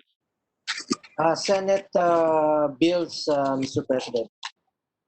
But there is, So- Mr. President, there is a House bill approved by the House, and we mentioned it in our sponsorship speech in the committee, that there is a House bill approved in the House. Mr. But they President, didn't mention it. Oh. Mr. President, may I make a suggestion, Mr. President? Just to calm everyone. Anyway, we will not be able to pass these measures today because we have a standing rule that measures sponsored needs a day or at least 1 day before we can actually approve the measure. So we are not on a Wednesday. So these measures will be approved on at least at the very earliest Monday. So lahat po yan magse-second reading lamang po unless mag-extend po tayo. So may rest assured, I'd like to assure Senator Villar that if Senator Bongo, the chair, the sponsor, can withdraw these committee reports and sponsor a committee report with the heading of the House bills that were transmitted to us in the Senate, then he can sponsor them as well on Monday, and on Wednesday, we can approve them also as well on second reading, Okay. Mr. President. So wala din po problema whether we tackle it today or we tackle it on Monday, Mr. President. I do not see a problem as they could all be sponsored for second reading by next week. Mr. President, Senator Dillon would like to be recognized. Yes, Mr. President. We note, however, the response of the committee chair, Senator Bongo, to the query of the Senate President, and he responded that when the committee hearing took place, they considered the Senate bills, not the House bills. And therefore, what is being reported out correctly by the committee is the Senate bill, which they considered in the committee hearing, not the House bill. All right, the solution that we can see is for the committee to withdraw the committee reports and circulate another committee report, even within the day, reporting out the House bill. Just a name. But Mr. President, Anyway, it's electronic signature, so I don't see any problem. And then whether it arrives within the day before we adjourn or on Monday, the same thing will happen. It will only be up to second reading up to next week. Okay. May for the record, Mr. President, may I further ask the sponsor if the said congressmen of the measures were there, because we don't need to conduct another hearing. If the said congressmen were there and the DPWH regional directors were there to interject no opposition to the measure, then that is suffice to be able to come up with a new committee report heading the House version, House bill in their title, Mr. President. Is that correct, Mr. There is no Senator Bongo, our chairperson? We filed the same bill. Both the Senate bills are in the agenda yesterday. Anyway, these are DOH hospitals, Mr. President, not LGU hospitals. Therefore, it may be considered as a national law. Yeah. We understand what you're saying. We understand your point. Even Senator Villar's point. We understand that, but that is not the proper procedure. It's as simple as that. You have to report out the House bill and take into consideration the Senate bill if it's a bill of local,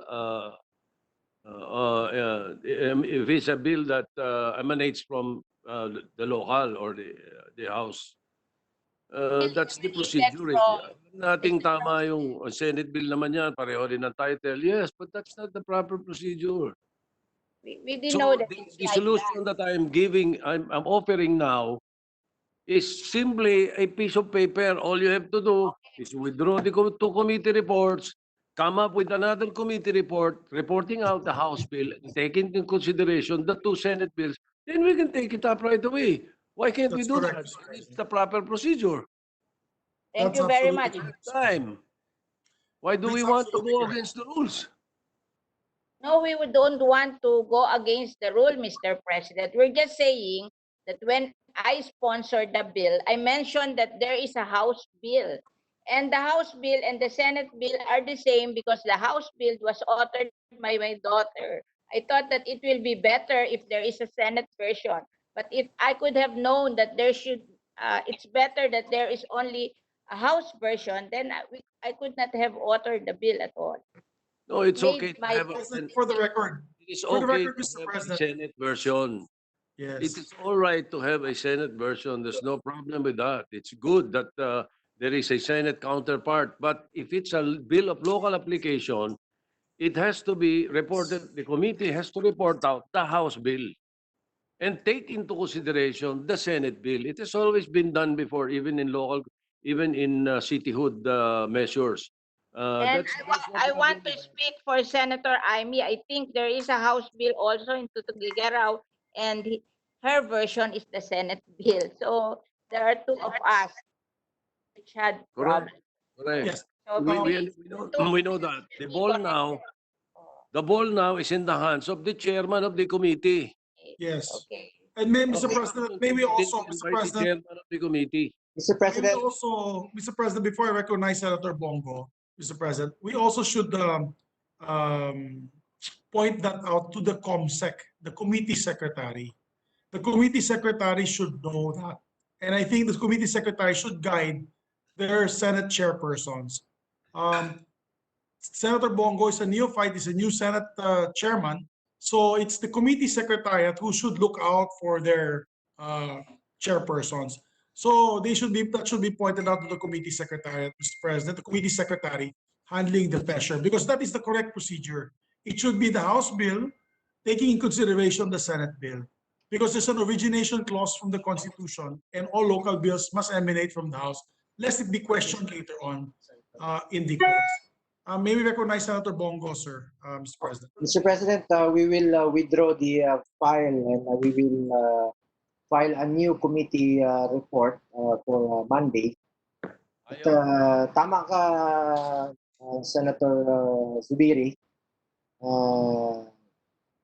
Sabi nyo nga na dapat yung COMSEC. At sinabi naman ng COMSEC, they've been doing this before during the previous Congress, the 17th Congress, chaired by Senator J.B. But we will follow what is the proper procedure. Thank you, Mr. President. Thank you, Mr. President. Mr. President, may we recognize Senator Coco Pimentel, he's online. Mr. President, have we not done this procedure before, that even though the Constitution says the bill should originate in the House, we sometimes file a bill in the Senate, hear the Senate bill, come up with a committee report, and then park the committee report with the Committee on Rules while awaiting for the transmittal of the House version. So So what is now wrong with if the origination clause is not violated when we waited for the House bill to be transmitted, and then we reported out the Senate committee report. So still, if you look at the dates of the bills and the origination, it still originated from the House. Hindi ba dinibol? Ibig sabihin, hindi bill of law. We are being informed by the Secretariat that the committee secretary insists that this is a national hospital because it has not been devolved. These two hospitals, they have not been devolved. But that is an issue for the Supreme Court to decide. Therefore, if you have not been devolved and you are a hospital in a in a locality, a bill that emanates from the House can just be a consideration, and the Senate bill should be taken into consideration. Is that the way? Mahirap yan. Mahirap na tanong bigla yan because May I add also, Mr. President? it's a bill of local application. Yes, Mr. President, may I add also? The measures, for example, like the budget, district hospitals, as well as, let's say, district engineering districts, they emanate as a House bill number. When it is filed in the floor, like franchises, when it is filed and sponsored on the floor, it is the House bill number that is actually being sponsored and recognized by the chairman. And then we only recognize that if there is a Senate bill counterpart. So it's taking in consideration, let's House bill so and so, taking in consideration Senate bill so and so for the creation of this district, for this franchise, etc., etc. Pero yung lead talaga is the House bill, which is the normal procedure, Mr. President, to my distinguished colleague from Cagayan de Oro and my kapitbahay. But nevertheless, it's not a problem. We are not against the passage of the measure. We will pass the measure. It's just a matter of schematics and following procedure. The easiest route is really to just withdraw the two measures, and it has been already duly withdrawn by Senator Bongo earlier in his manifestation, so that he will come up with a new committee report recognizing the House bills in consideration of the Senate bills. There is another solution if you would want, but again, it will involve a committee report. The other solution is that you want to report out the Senate bill. Gusto nyo, Senate bill ang i-take up. You say in your committee report that it's a substitution of a House bill. Ganun ang gawin nyo. Diba? Then it's of a different nature. It has happened many years ago, ages ago, but it has never been done in the last so many Congresses. From the 8th Congress to the present, it has not been done. All right. So the easiest way to go about this is to withdraw the committee report, come up with another committee report saying that it is a House bill and taking into consideration the Senate bill. Now, as a matter of fact, a hearing that has already been conducted can apply, can be allowed. And in fact, if push comes to shove, a local bill does not really need a hearing unless there is an objection or there is a controversy in the House, in the local bill. I offered that suggestion, which I think the minority leader and the majority leader join me or concur with my proposal. So I will leave it up to you. We'll leave it up to the chairman of the Committee on Health to decide and what to do with it. Thank you, Mr. President. Thank you. With that, I move. Did we suspend consideration of the four measures already, Mr. President? I already lost my train of thought. Well, just in case, I would just like to affirm my motion. The consideration of the four measures that were sponsored is hereby suspended. Thank you, Mr. President. Mr. President, I move to transfer from I move to consider House Bill number 6218. I so move, Mr. President. And ask the Secretary to read the title of the measure. Hearing none, House Bill 6218's consideration is so transferred. The Secretary will read the title of the measure.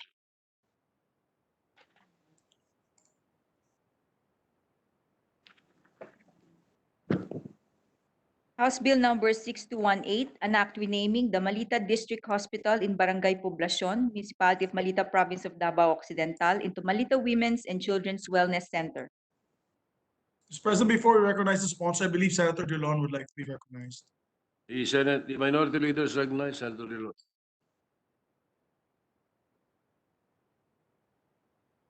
Just a parliamentary inquiry. Were there committee reports on the 4 bills that were sponsored? Just for the record, Yes. because I thought I heard the good sponsor say subject to the filing of a committee report. Just for my satisfaction, Mr. President, were there committee reports filed? Because Yes. I was asked to sign a committee report electronically, and I did sign a committee report. I just want to know if I heard it correctly, or if I'm wrong, that the sponsor said subject to the filing of a committee report. Has the committee report been actually filed?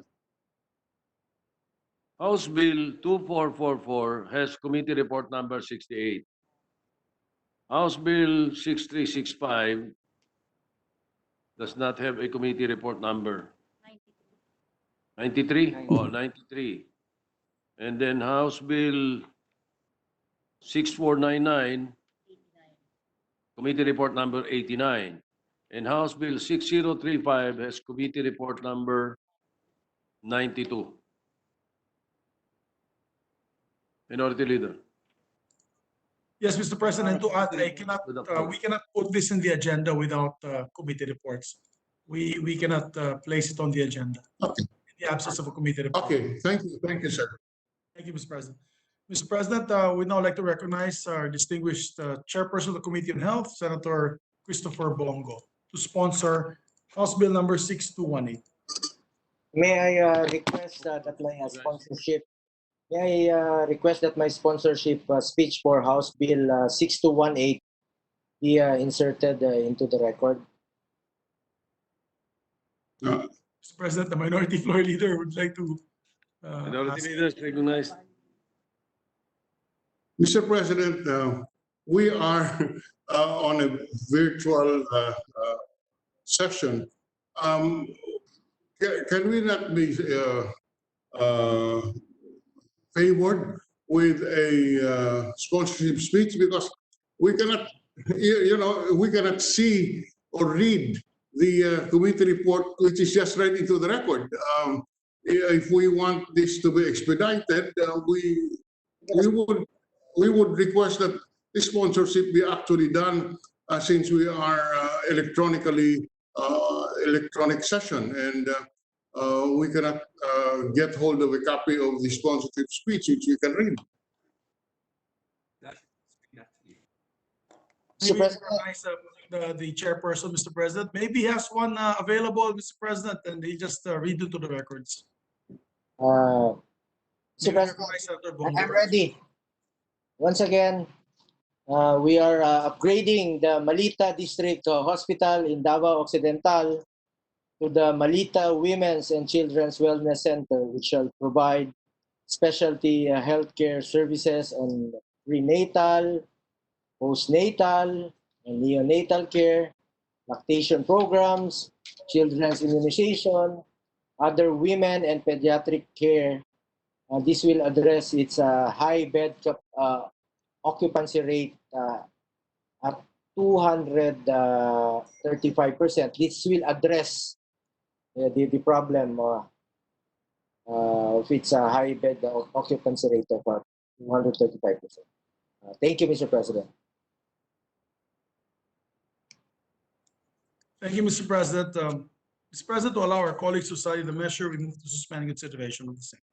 Any objection? Hearing none, consideration of the measure suspended. So, Mr. President, just a reminder to our distinguished chairperson of the committee that we'll take up the two measures as soon as the new committee reports, the two withdrawn measures, as soon as the two committee reports have been filed. And then with that, Mr. President, yes, Mr. President, I move that we return to the earlier measure with the permission of our colleagues. I move that we consider once again Senate Bill number 1541. and recognize the sponsor, Senator Gatchalian, Mr. President, for any committee Hearing amendments. no objection, consideration of Senate Bill 1541 is back in order. The Senator Sherwin Gatchalian, sponsor of the measure, is recognized. The parliamentary status, Mr. Majority Leader, The status, Mr. President, is we're in the period of amendments, Mr. President. we're in the period of amendments. Mr. President, I would like to move for some individual amendments, Mr. President. All right, you may proceed. Mr. President, on page 1, line 6, replace the comma between emergency and state with the word or. On the same page, line 7, delete the phrase or similar occurrence. I so move, Mr. President. Any objection? Hearing none, amendments adopted. On page 2, line 3, insert a new paragraph to read as follows. Notwithstanding the provision of any law to the contrary, the deferred school opening shall apply to all basic education schools, including foreign or international schools. I so move, Mr. President. Any objection? Hearing none, amendments adopted. That's it, Mr. President. Thank you. All right. Majority Leader, any other Thank you, Mr. proposals? President. I would like to ask our colleagues if there are any other additional amendments from our colleagues. There are no other members, Mr. President, who wish to provide any amendments to the measure. I move to close the period of individual and committee amendments. Any objection? Hearing none, period of amendments closed. Thank you, Mr. President. With that, I move to approve on second reading Senate Bill number 1541 under Committee Report number 87. So moved. Any objection? Hearing none, Senate Bill 1541 is approved on second reading. Congratulations to the sponsor and to all the authors and co-authors. Mr. President, there being no other, I may ask for an additional reference. I move for the additional reference of business, Mr. President. I believe there's an additional reference of business. The last additional reference of business today. The Secretary will proceed with the reference of business. Third additional reference of business, bills on first reading. Senate number 1547, an act establishing the Television Broadcasting Education Program as an alternative learning system for basic education, or Television ALS Act. It's introduced by Senator Villar.